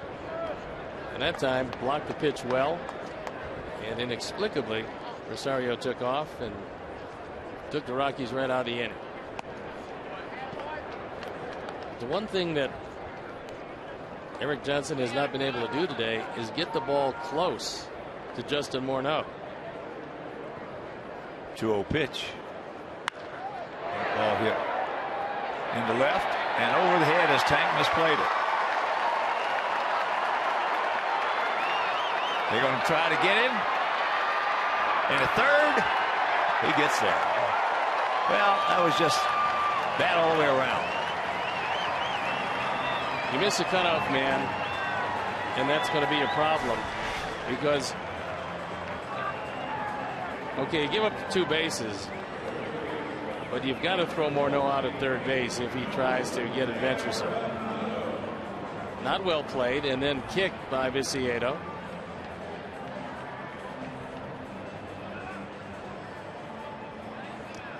So just a bad play all the way around. Now the infield has got to come in for Arenado, who's 1 for 2 with an RBI.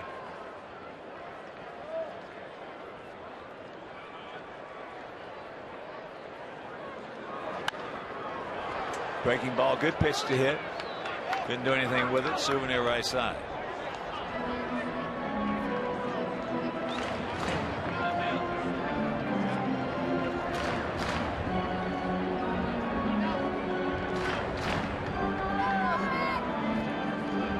That is going to be ruled, I believe, a double and an error.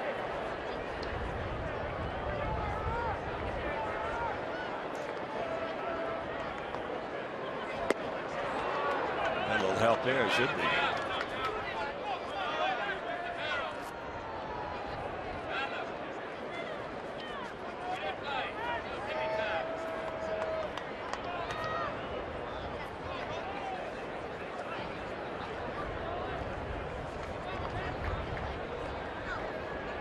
Outfield to the right. And that ball's going to be into the seats for a souvenir.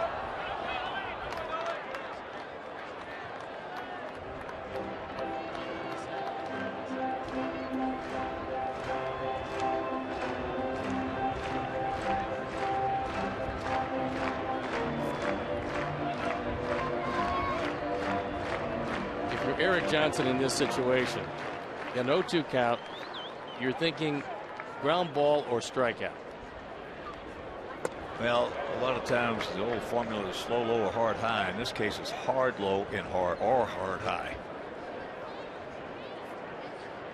That one almost got over Tyler's head. With Charlie Culberson in the on-deck circle.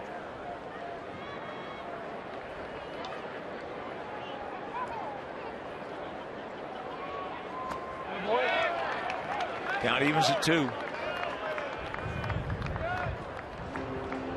100 pitch mark.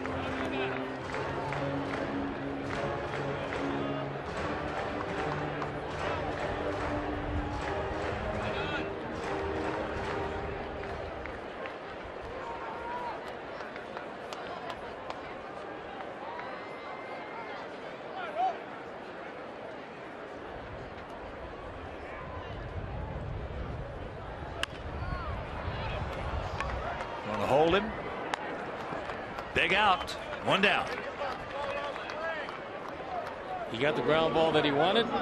It was right at Gillespie.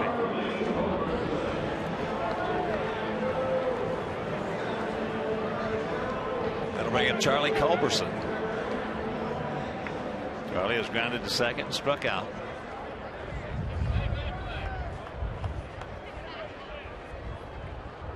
Pen is up and going, and it's Michael Clado.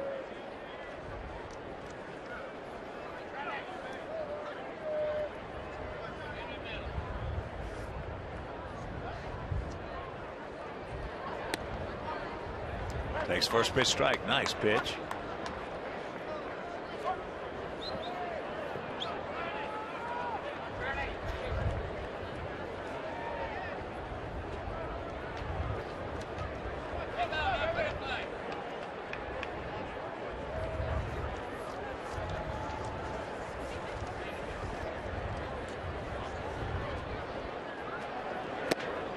And the count 0-2.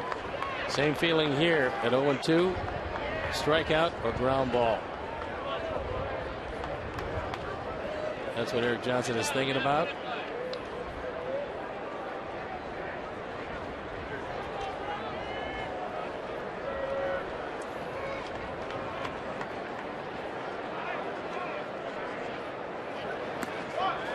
Blocked nicely by Tyler.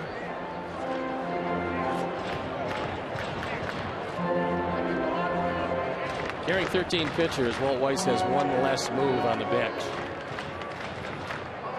He obviously is not going to announce if Troy Tulowitzki can hit with that bad quad, but he was not in the starting lineup.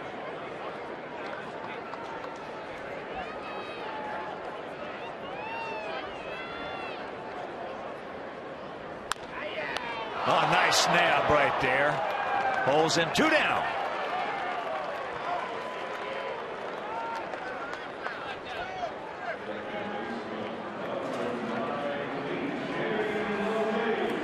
Good play by Johnson.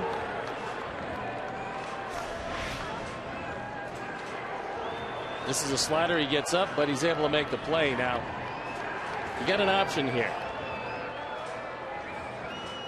There's not too much thunder off the bench for the Rockies. LeMahieu has hit the ball hard twice. And you've got first base open. Well, let's see what they elect to do. Brandon Barnes has come out on deck. Here's our Xfinity high-speed action replay, and it was last time LeMahieu was up in the 4th inning. After singling in the 2nd, he was bidding for another base hit. Avisail comes in, takes it away. Chances are he's going to make contact. Come on! Yes! Yes! No, he dropped it. He's hurt, too. He had it and just could not hold on to it. Hopefully it's not that wrist.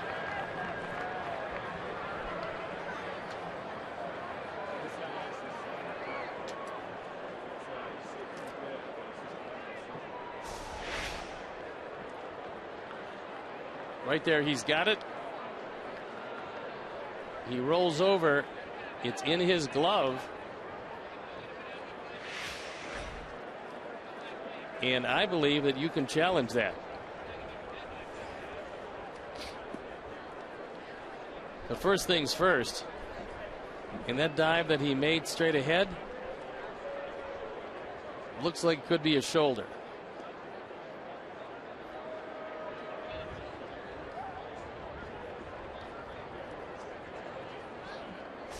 So let's take another look at this possible challenge here. He's got the ball in the glove. It has not left the glove. It's at the top of the glove, but still in the glove.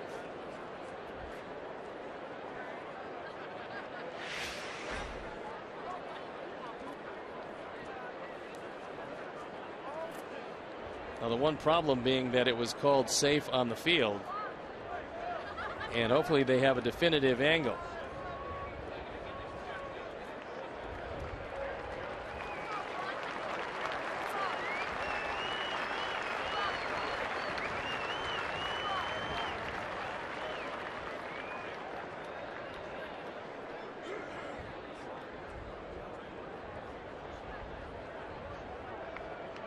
So we'll just have to wait and see.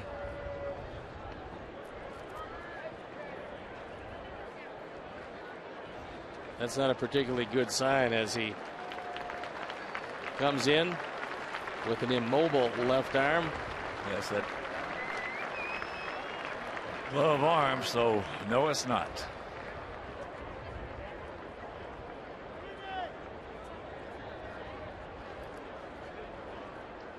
Now we'll see what Robin wants to do.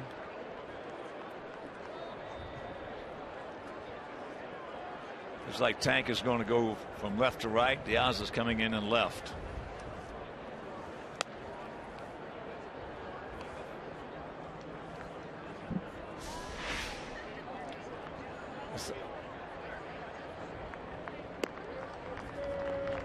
This is the only angle we have.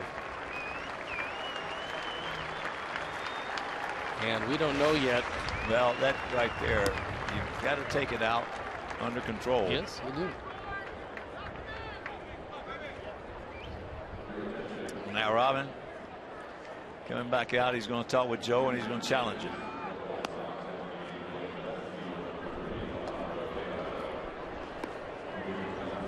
First thing he's going to do is go to the bullpen. As you take a look at Viciedo.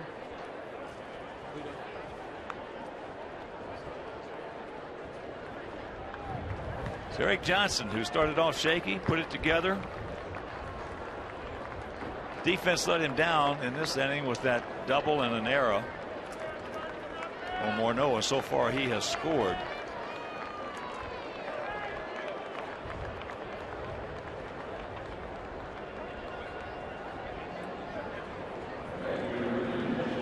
All right, we definitely have the pitching change, and we'll be back.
Johnson's day is done.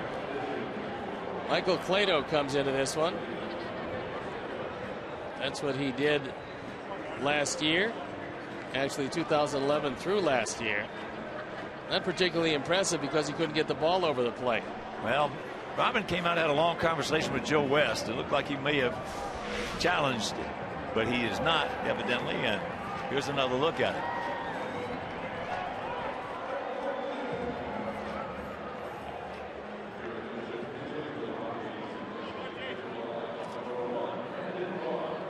You can see the ball still in the glove, but it's too late now. Mayhew winds up at second base as Brandon Barnes. Barnes 2 for 5 as a pinch hitter this year. He's been their most successful pinch hitter. That's what he's done this year.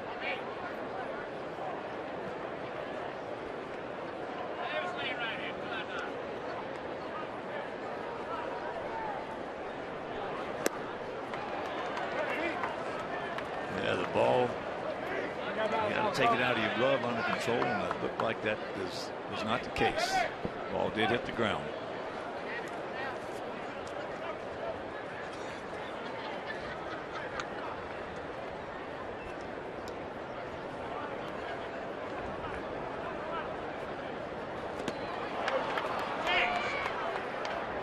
He gone. But the 2-out single by DJ LeMahieu, and we're tied at 4.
We saw him for one hitter in this series, and he struck him out. Last season, ERA 2.64. Pretty impressive for the young man.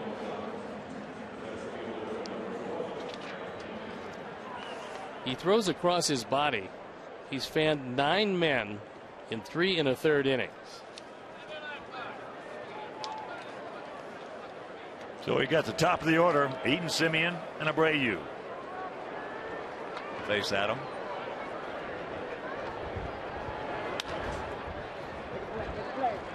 Culberson right over the top. That gun of his. Adam now 2 for 4 with an RBI and a run scored.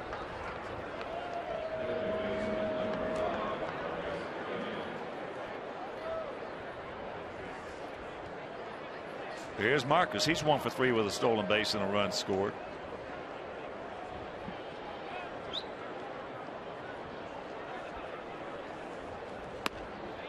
Takes first pitch strike.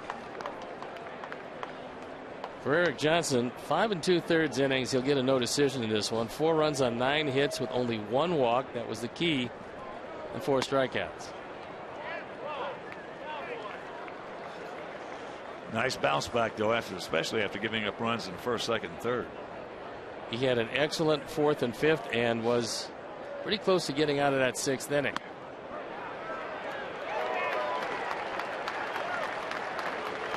Two down.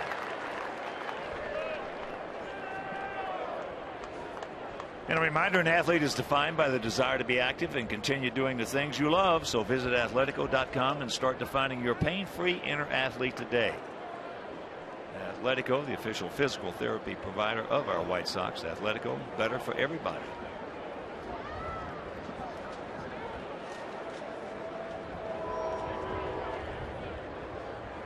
Abreu's 2 for 3. Ottavino's slider is so tough. Coming from the side, it's late breaking. And you can understand the 10 strikeouts in 4 innings. He's facing a whole lot of right-handers. Now, when guys throw across their body, they have a tendency to get around or underneath the slider. He's staying on top of it. That's a fair ball. And a good play by Arenado. 7th inning stretch, tied at 4.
For members, only ticket opportunities, game day audio, membership gifts, and other exclusive perks throughout the season, all for just $29.95. So visit SoxPrideClub.com to join today.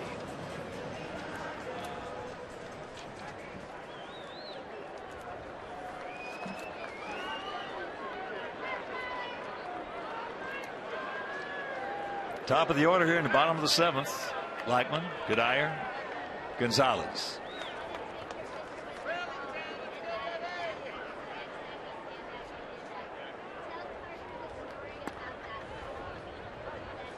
Takes the bunt, takes the strike. Blackman right now swinging the hottest bat on this club. He has tripled and scored. That was in the first. RBI single in the second. He's 2 for 3.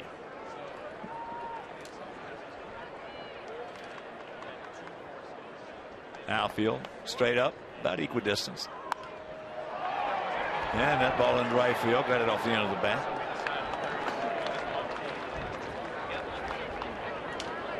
So 1 out, and here's Goodire.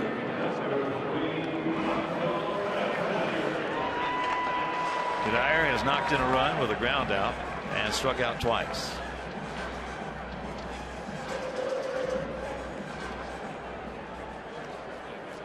And once again, a reminder, make your plans to be with us tomorrow night.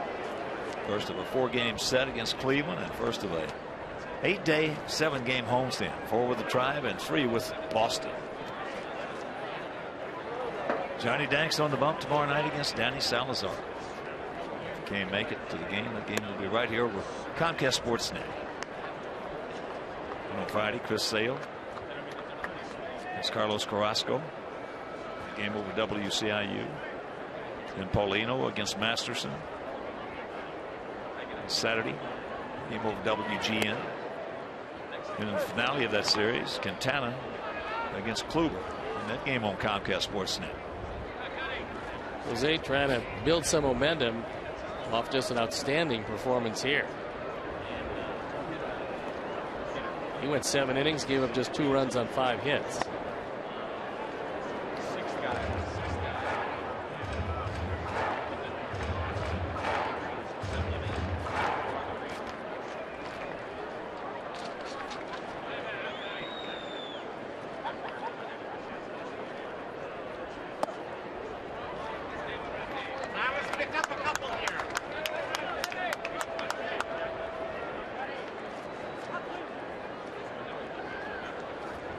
No walks, 3-1 to count.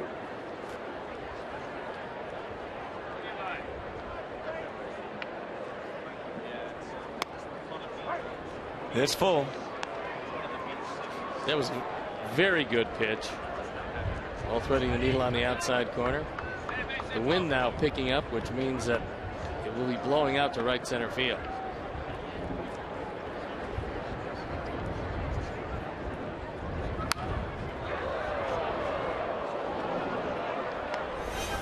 And some of our giveaways coming up on this homestand. There you can see Saturday, 1983 Sox fleece blankets in case it's cool. You can bundle up. First 20,000 fans.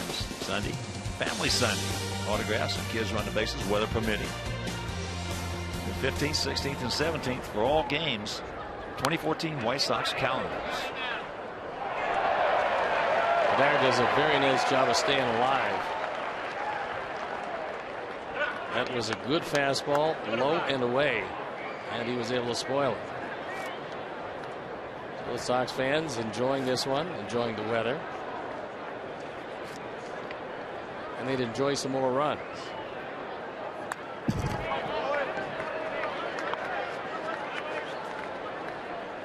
That fastball at 98.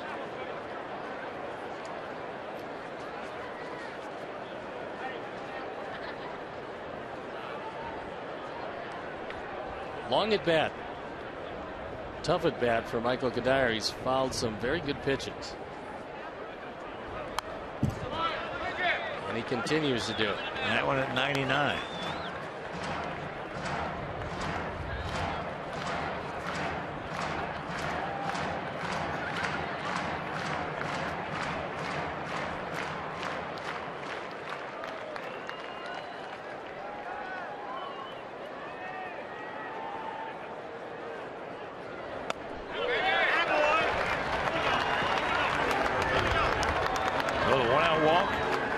here's Gonzalez, who's 2 for 3 with a run scored. Biggest problem with that walk, outside the obvious, that's the go-ahead run, is that if you get him, you can be very careful and pitch around Gonzalez with the right-handed Rosario coming up next. Now with a man at first,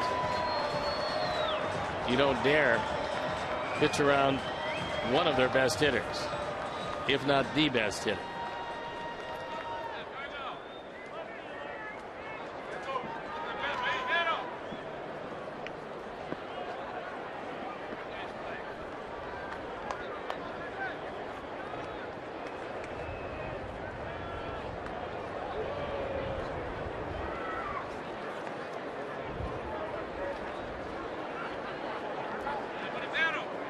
Both bullpens up and going.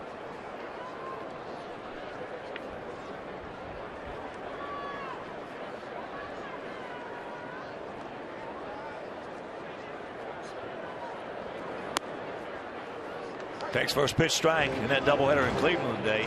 The Indians won the opener 2-0 behind McAllister.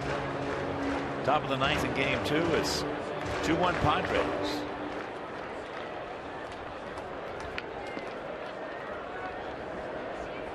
Winds blowing in Cleveland.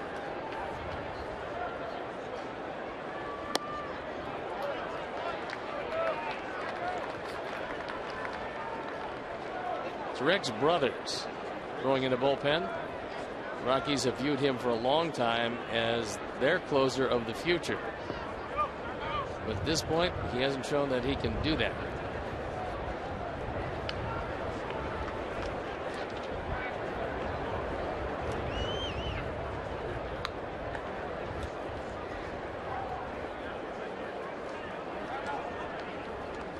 Scott Downs loosening in the Sox pen.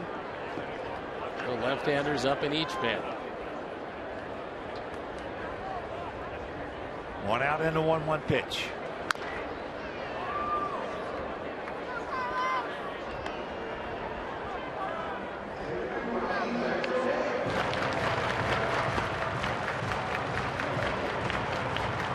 Carlos Gonzalez, 28 years old, 6'1", 220 pounds. Resides in Orlando.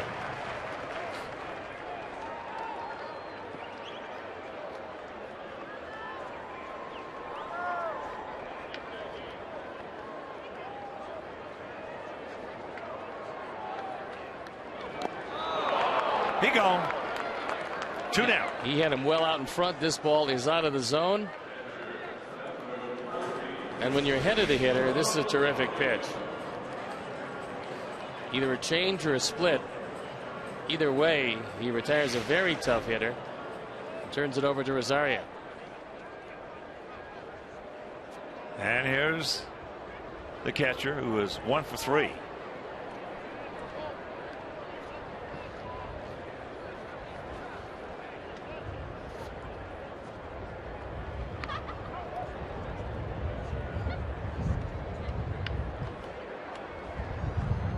Ray, you better be on his toes.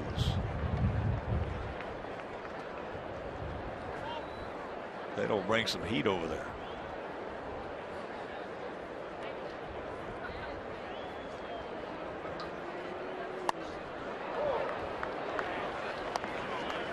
Time now for the AT&T Uverse Multiview, and last time he was on base, he decided with Morneau up in a 3-0 count he was going to take off. He was gunned down and out of the inning. A good play by Tyler Flowers. Ill-advised running on the part of Rosario. That first swing, it looked like he's trying to make up for that. Kadir's got a very good lead at first base.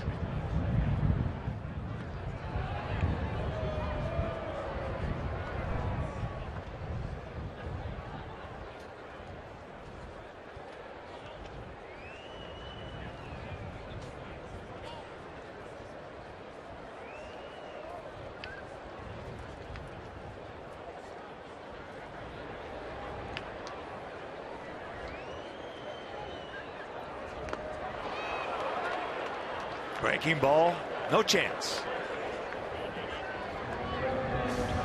Tyler's done a very good job of smothering anything down.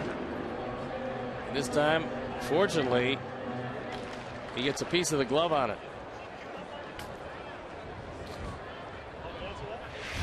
In that 1-0 Boston lead over Texas, Jake Peavy. Jake Maestro on the bump. Top of the 6th. He's given up just 2 hits. There he goes. He gone. Nice job by Clado. We're into the 8th, tied at 4.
The #1 live streaming sports service is now available, so you can join the millions of subscribers. You can watch every out-of-market game live in True HD on over 400 devices. So visit WhiteSox.com for details.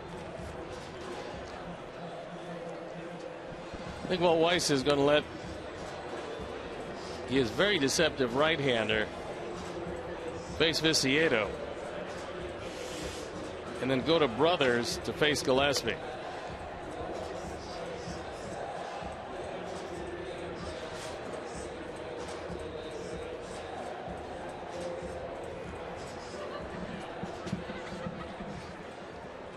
Tank's had a tough day. He's 0 for 3 with 3 strikeouts.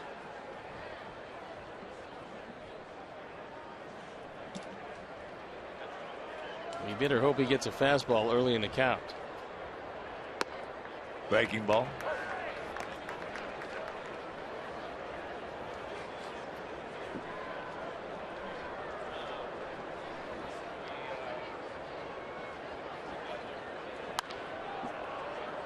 Another breaking ball. That one's up. Good pitch to hit, and he fouls it off.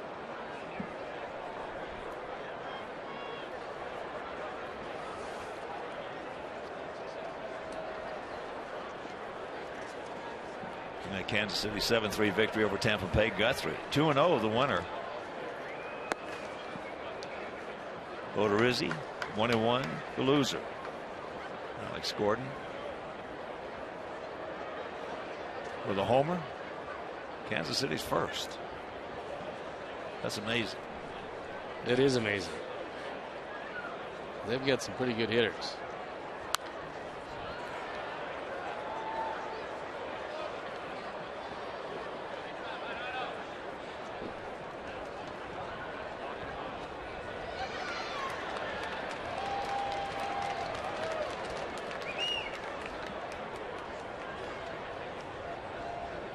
Hosmer 2 for 4 with a couple runs scored in that game. There's a fastball. Billy Butler 1 for 4 with an RBI.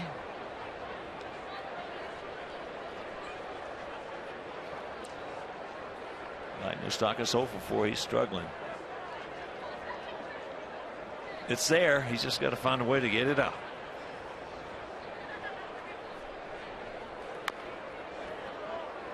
Breaking ball fouled off his left leg. He doesn't swing at that. It might hit him in the left leg. That ball was way inside.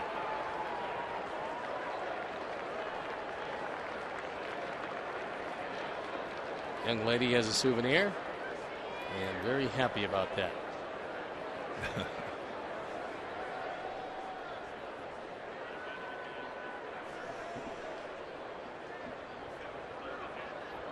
Joe West giving him some time, asked if he's okay. He says, yeah.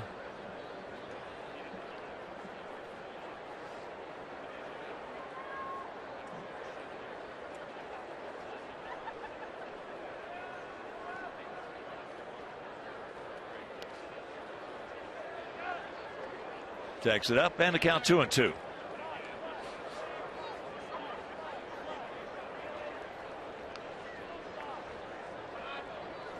Connor Gillespie and then Alejandro Diaza, who came into the spot vacated by Avisail Garcia, who left with a shoulder problem. Ball hit hard into left, but they get a pretty good man out there. Gonzalez just absolutely coasts to the baseball. Never seems to be in any particular hurry, just always gets there when the ball comes down. And so Walt Weiss is coming out. And I believe we'll see Rex Brothers. So Ottavina, I should say, faces 4 guys. He departs and we'll be back.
Last year, a terrific year at 2-1, the ERA 174 and 72 appearances. He saved 19 games.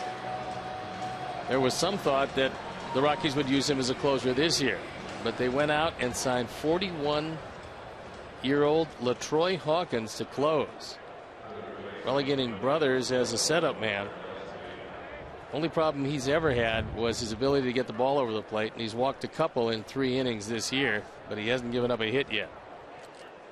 So here's Connor. Gillespie 1 for 3, but it was a big one. A 2-out, 2-run single in the 5th inning. That put us on top 4-3.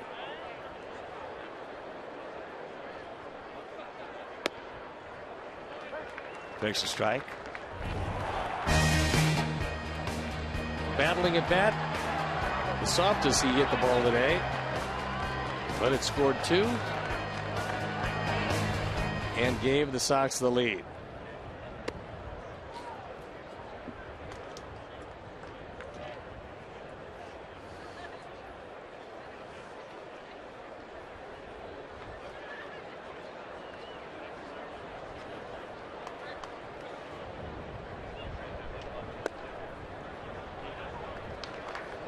Two and 1 to count.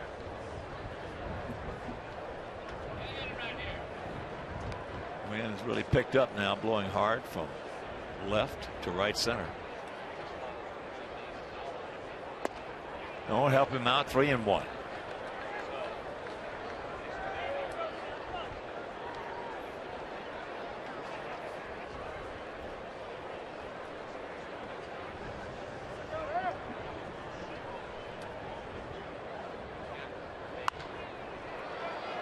Fouls it. And that's going to be in the seats for a souvenir.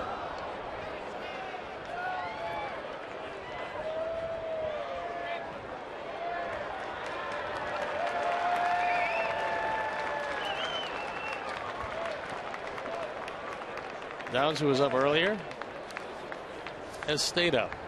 Yeah, they got Morneau leading off, so he'll get him. And this one's going to be playable. Arenado. 2 out.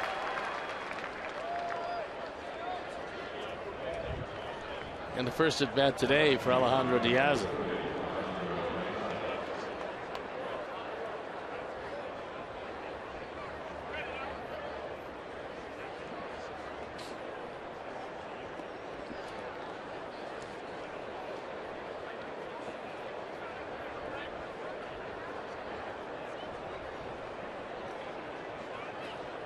Watch out.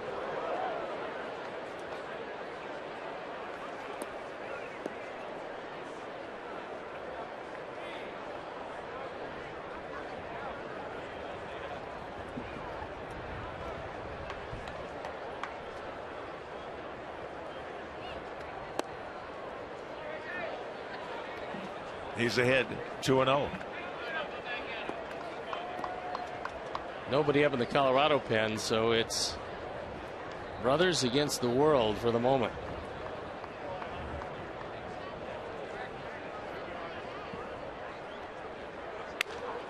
Ate him up.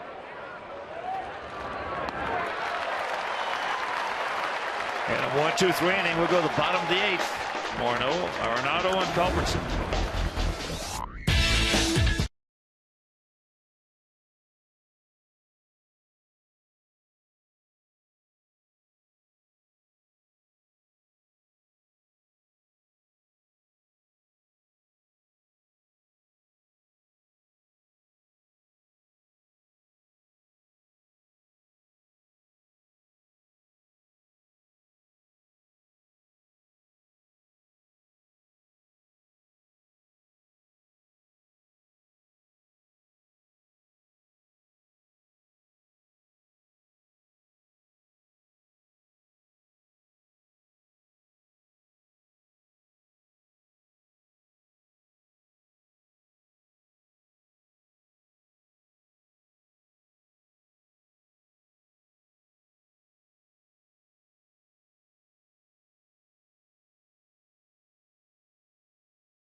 In relief of Michael Clado, who did just an unbelievable job.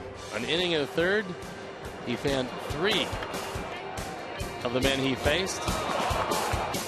Good hard sliders. He was throwing that fastball at 98, 99. Very impressive outing. Kept the score right where he found it. And turns it over to Scott Downs for probably just one hitter, Justin Morneau. And they got the shift on for him. Morneau has walked, was hit by a pitch, doubled, went to third on the error, and scored.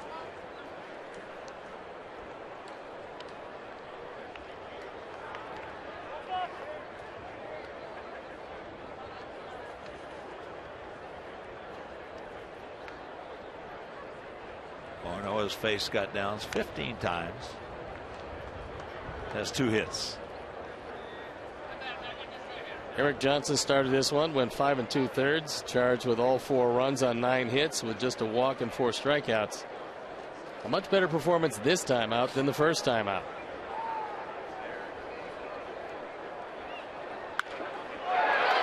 Now make it 3 hits. Just got a roller right there and didn't miss it.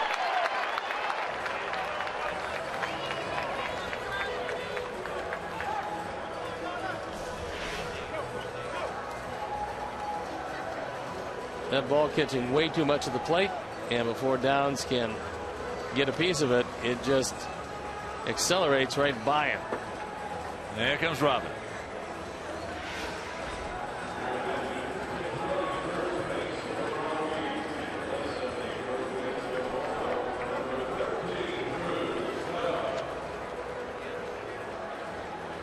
Now Drew Stubbs comes on to pinch run as Scott Downs leaves the ball game. Belisario coming in. We'll step out and be back after these messages.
Stubbs at first base representing the go-ahead run.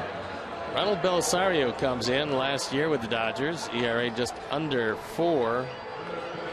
5-7 record this year. He's 1-0. ERA just under 5 in 4 games. So here's Nolan Ariando. He's 1 for 3 with an RBI.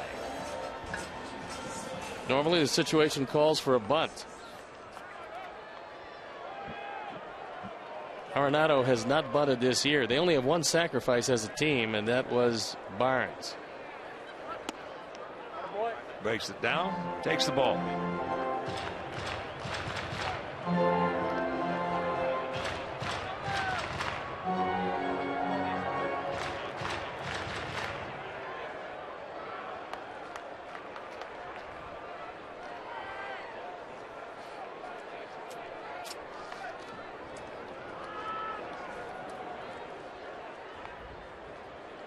Stu Cole gave him his signs, as given to him by Walt Weiss. 81% success rate for a career for Drew Stubbs. He's got big speed.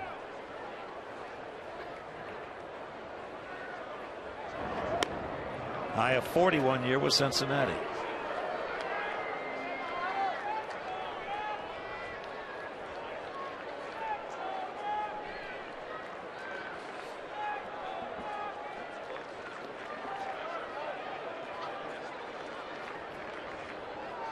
Gap out there in left center.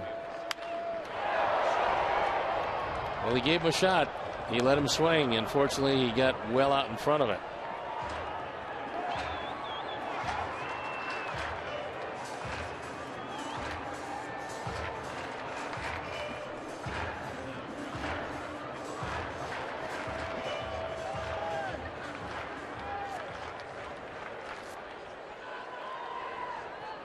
Arenado has faced Belisario 6 times, has a couple of hits.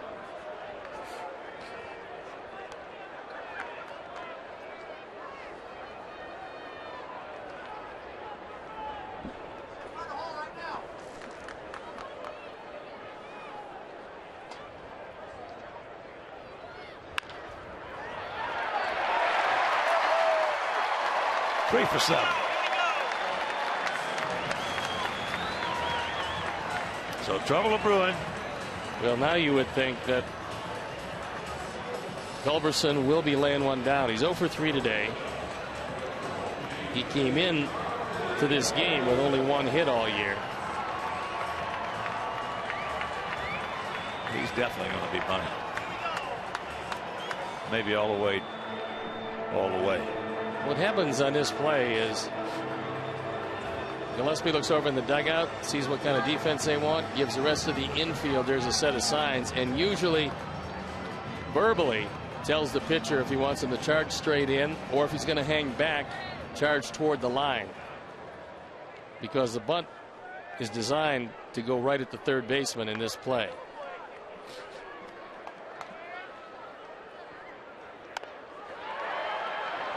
The only play is going to be the first.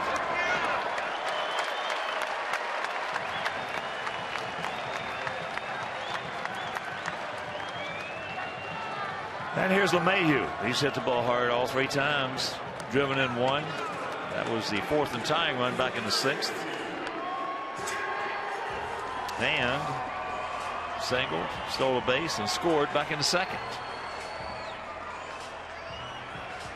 Tulowitzki has come out on deck.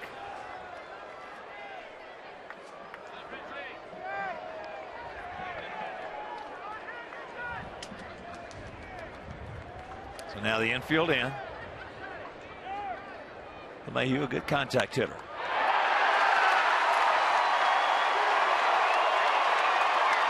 There's the throw. Ball gets away. Rockies lead at 6-4. LeMahieu's had a big day.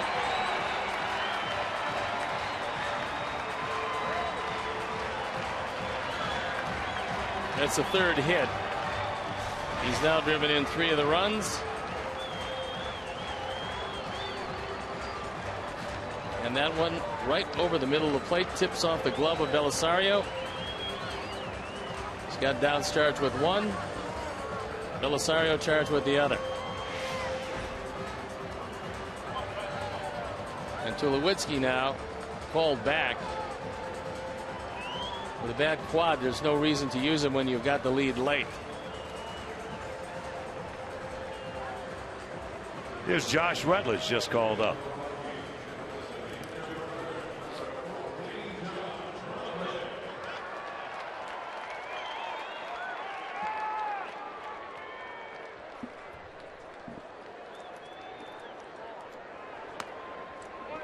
So a 6-4 Rocky lead here in the 8th inning.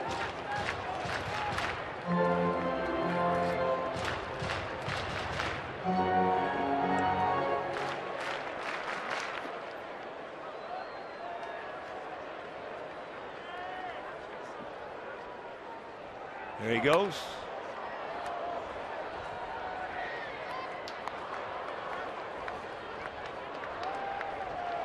The only time LeMahieu was retired today was on a terrific play by Garcia leading off the 4th inning. He's hit it hard all 4 times. Yes, he has. He's a good contact hitter. I mean, you know,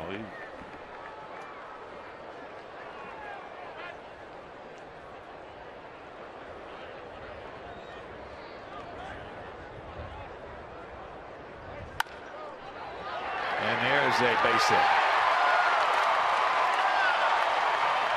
So it's 7-4.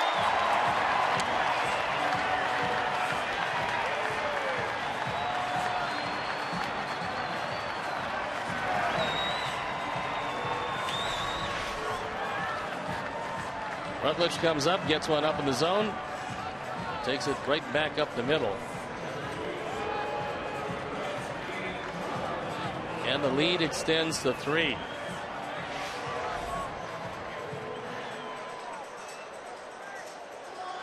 Still just one out, and here's Charlie Blackmon.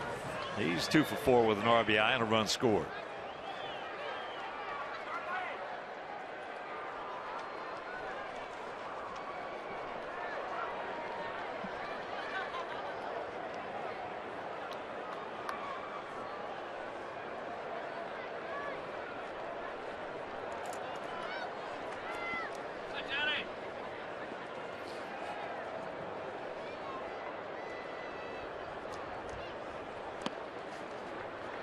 Takes low and in. Looked like Charlie Blackmon was doing a little maintenance. Super gluing that finger back on. Might have had a blood blister that opened. Whatever the case. When you swing the bat like he swung it this year, you want every at bat you can get.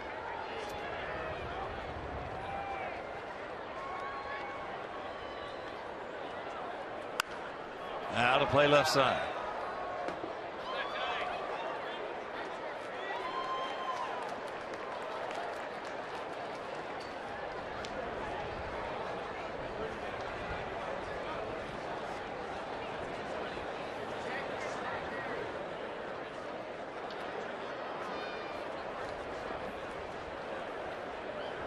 Budledge last year 12 for 12 with stolen bases.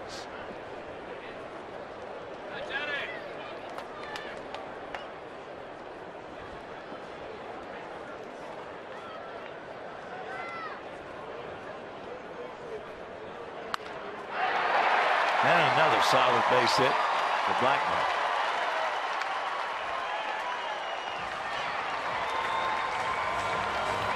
Not sure exactly what Viciedo did in right field, but he picked it up, made a fake throw, and then made the real throw.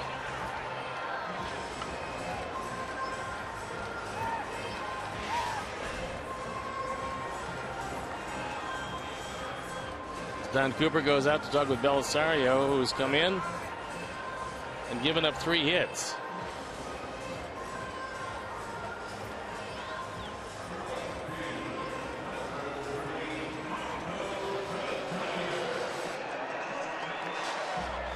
Probably told Ronald that you got him.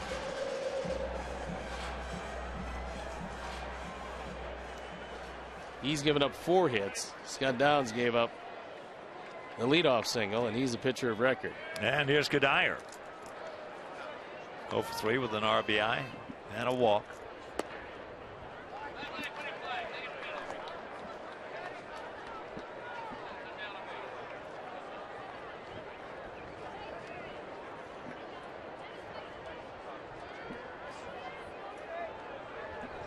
Still just 1 out.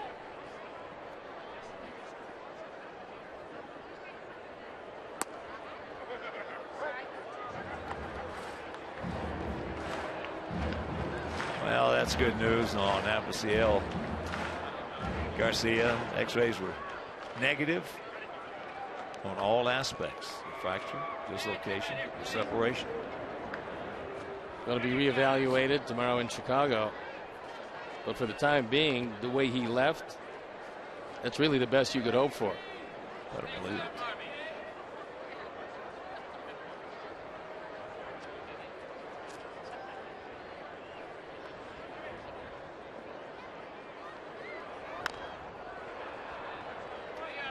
Can't get it. And to count 1 and 2. For our guys, Alexi Ramirez, Tyler Flowers. In the pitcher spot, and back to the top of the order in the top of the 9th.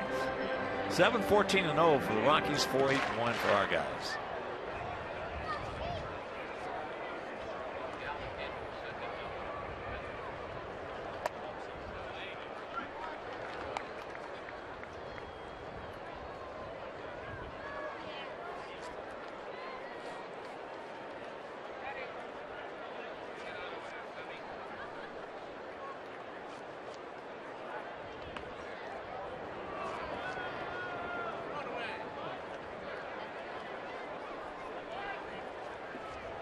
Padres and Indians split that doubleheader. Cleveland won game 1 2-0. Padres won 2-1 in game 2. It is 8-4.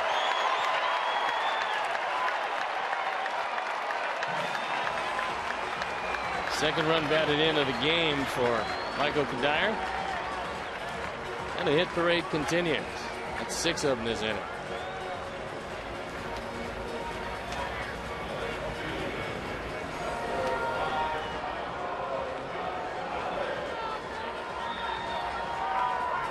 Well, here's Gonzalez. Now the bullpen starts to work on our side.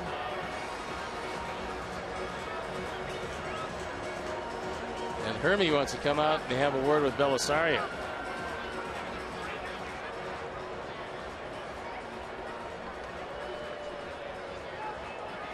He may have hurt himself a little bit on that throw to second base when it got away from Tyler. The throw from Adam.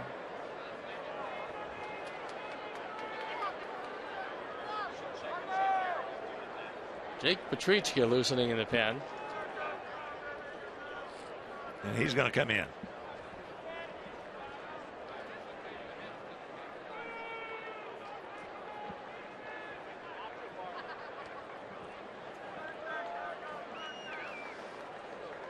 All right, so Belisario will depart.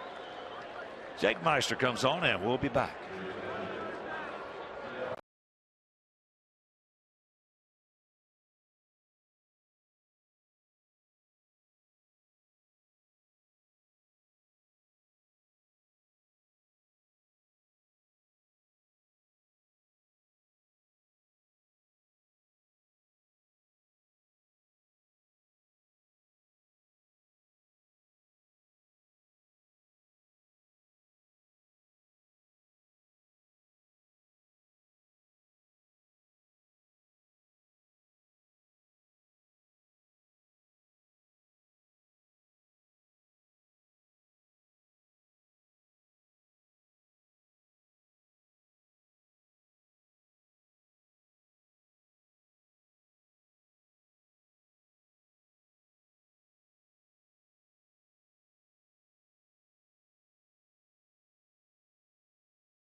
On for the third time is ERA 2.08.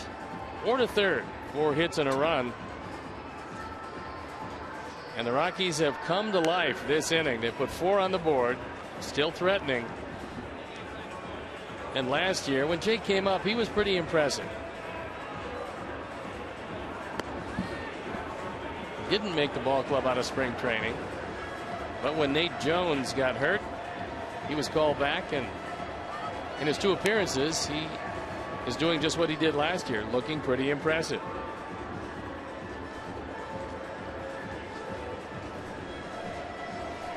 All right, let's take a look at that where Belisario may have hurt himself. There he goes to back up now. Well, he airs it out to second base after picking it up barehanded. Yeah. It could very well be that he over-rotated, trying to get too much on that throw. Yeah. But we'll have to wait and see.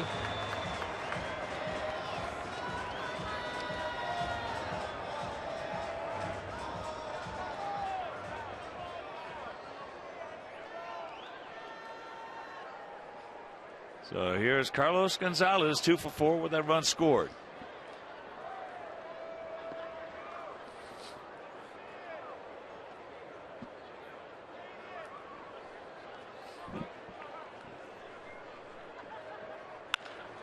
And that's trouble. That's going to score 2. And it's 10-4.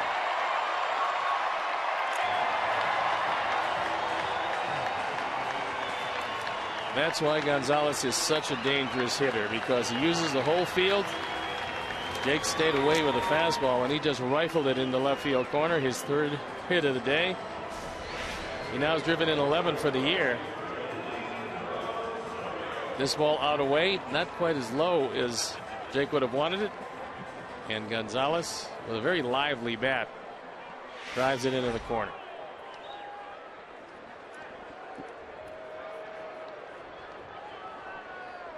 Here's Rosario, 9th player to come to the plate. Takes first pitch strike.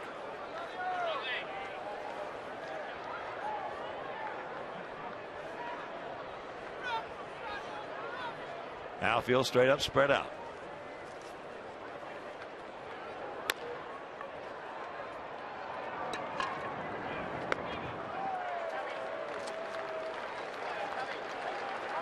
Two down. And that'll bring up Drew Stubbs. He went in to run for Morneau, who led this inning off with a solid single up the middle off Scott Downs. Rosario left with lower back tightness. Could very well be as a result of that throw. And he's going to be charged with 5 runs in a third of an inning.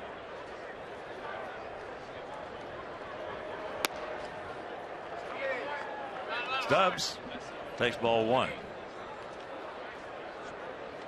Who started last night's ball game with 1 for 3.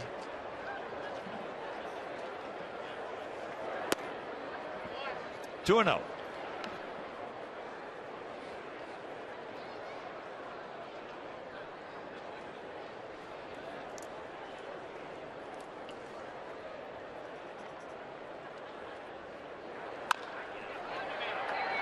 Chopper up the middle, the pirouette, the peg. Beautiful. But they put a big half a dozen up there. We'll go to the 9th trailing 10-4.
It was a safe situation when LaTroy Hawkins started to get loose. It has not turned into one. Troy out for the 3rd time. The ERA 4.5. He does have 1 save this year. And he's 41 years old. He has been around a long time, coming up originally with Minnesota. Last season, 72 games, he was pretty good. Blackman shifts over to right field as Drew Stubbs, who came on to pinch run and got an at bat, stays into center field, and Michael Kadire comes in and plays first base because Morneau left for the pinch runner.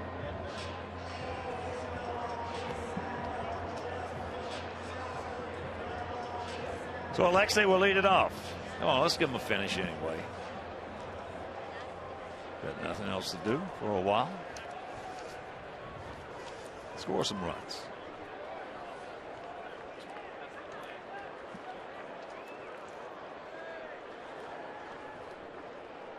Alexei 1 for 3 with a run scored. That coming back in the second inning, and that extended his hitting streak to all 9 games that we have played. A turnaround from his MO, his history of being a very, very slow starter. He came out of spring training seeing the ball well. And he's with a different attitude, as we talked about a lot in spring. Absolutely. Different guy. Looked like he had found the joy again in the game. I'm not sure if it was the presence of Jose Abreu, but whatever it was, it's worked wonders.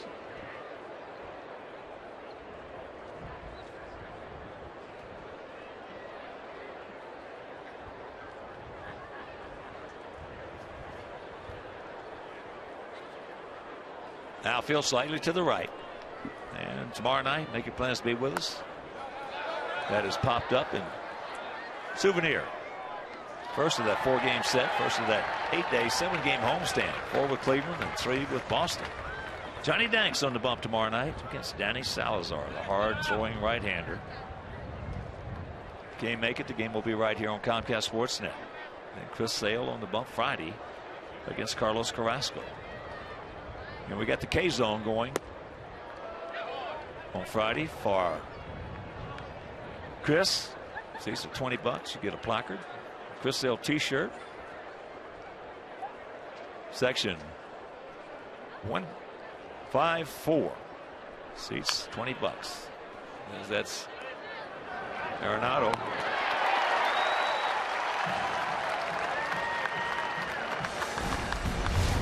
This is what the matchups look like.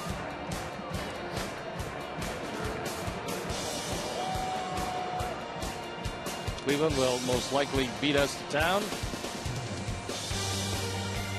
And then we'll take on the Tribe for 4 before the off day, and then Boston for 3. And there are good seats available for the series.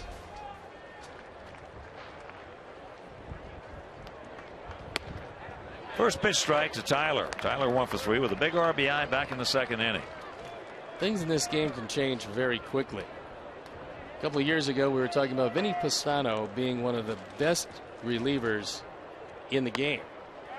He was a great setup man for the Indians. Yes, he was. And he will not be with them when they come to town. They send him down to AAA. He had some arm problems, never really has regained what he had, and that's how quickly you can lose it. 2 years, 11 and 12, he was unhittable.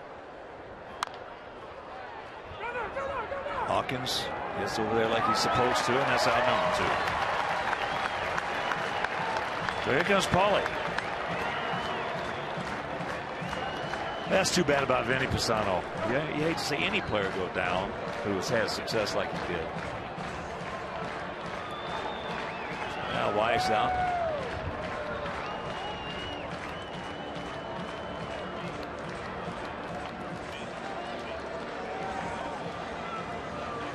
And he's going to talk about Paul Konerko.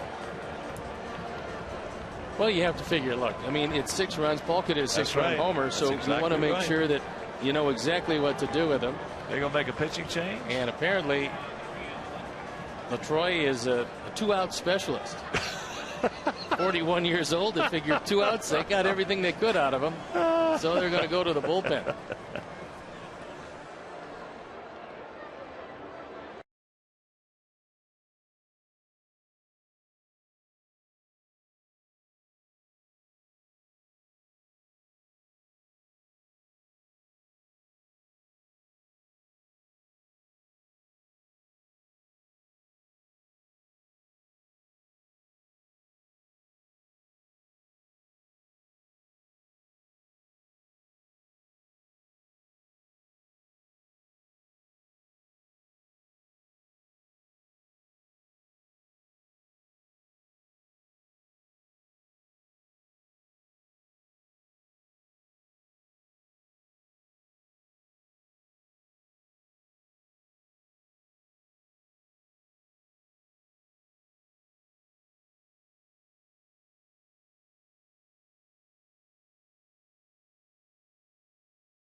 Boone Logan. He's been around a while, and he recently joined the ball club last year with the Yankees in 61 games. He was pretty good. 3.23 ERA and a 5-2 record. They need the lefty in their bullpen. And Walt apparently just trying to get him an out. And there's that, and I'm also, if he did what I think he did, kudos to him. So here's Paulie.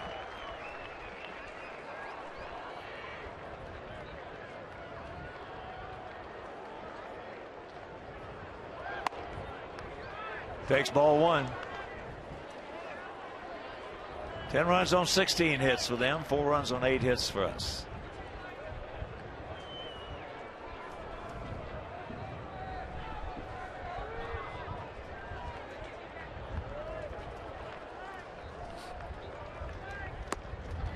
There's a strike.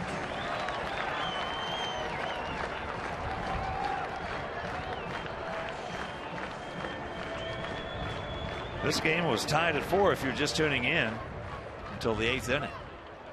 They scored 6 times. In fact, we had a 4-3 lead. That's right side, and this ball game is over. So bullpen just couldn't get it done today, but if there's one thing that's very positive, Sony, it was a bounce back by Eric Johnson. I thought today he looked a whole lot better than he did the first time out. I think he should be very happy with this performance because he walked one guy, and as the game moved along, it looked like he got more confidence. But unfortunately, Scott Downs has really been struggling. Belisario hurt himself, and hopefully Avisaíl Garcia will be okay when he's evaluated tomorrow. All right, let's check out our GMC player of the game. It is the second baseman, DJ LeMahieu. 3 for 4 today. Hit the ball hard all 4 times. Scored twice. Knocked in 3. Our GMC player of the game. So for my partner Steve Stone, our director Jim Angio, our producer John Walgren, our associate producer Keon Dolashahi, our technical manager Mark Harper, also for the Mayor Mejo Group, and the executive producer Jim Corno Jr. And I want to thank Mindy, Bruner, Dave, and Danny for a job well done up here in Colorado for us. This is the Hawk. So long, everybody. Coming up next, Subaru Postgame Live with Chuck and Bill. You've been watching White Sox baseball right here on Comcast Sports.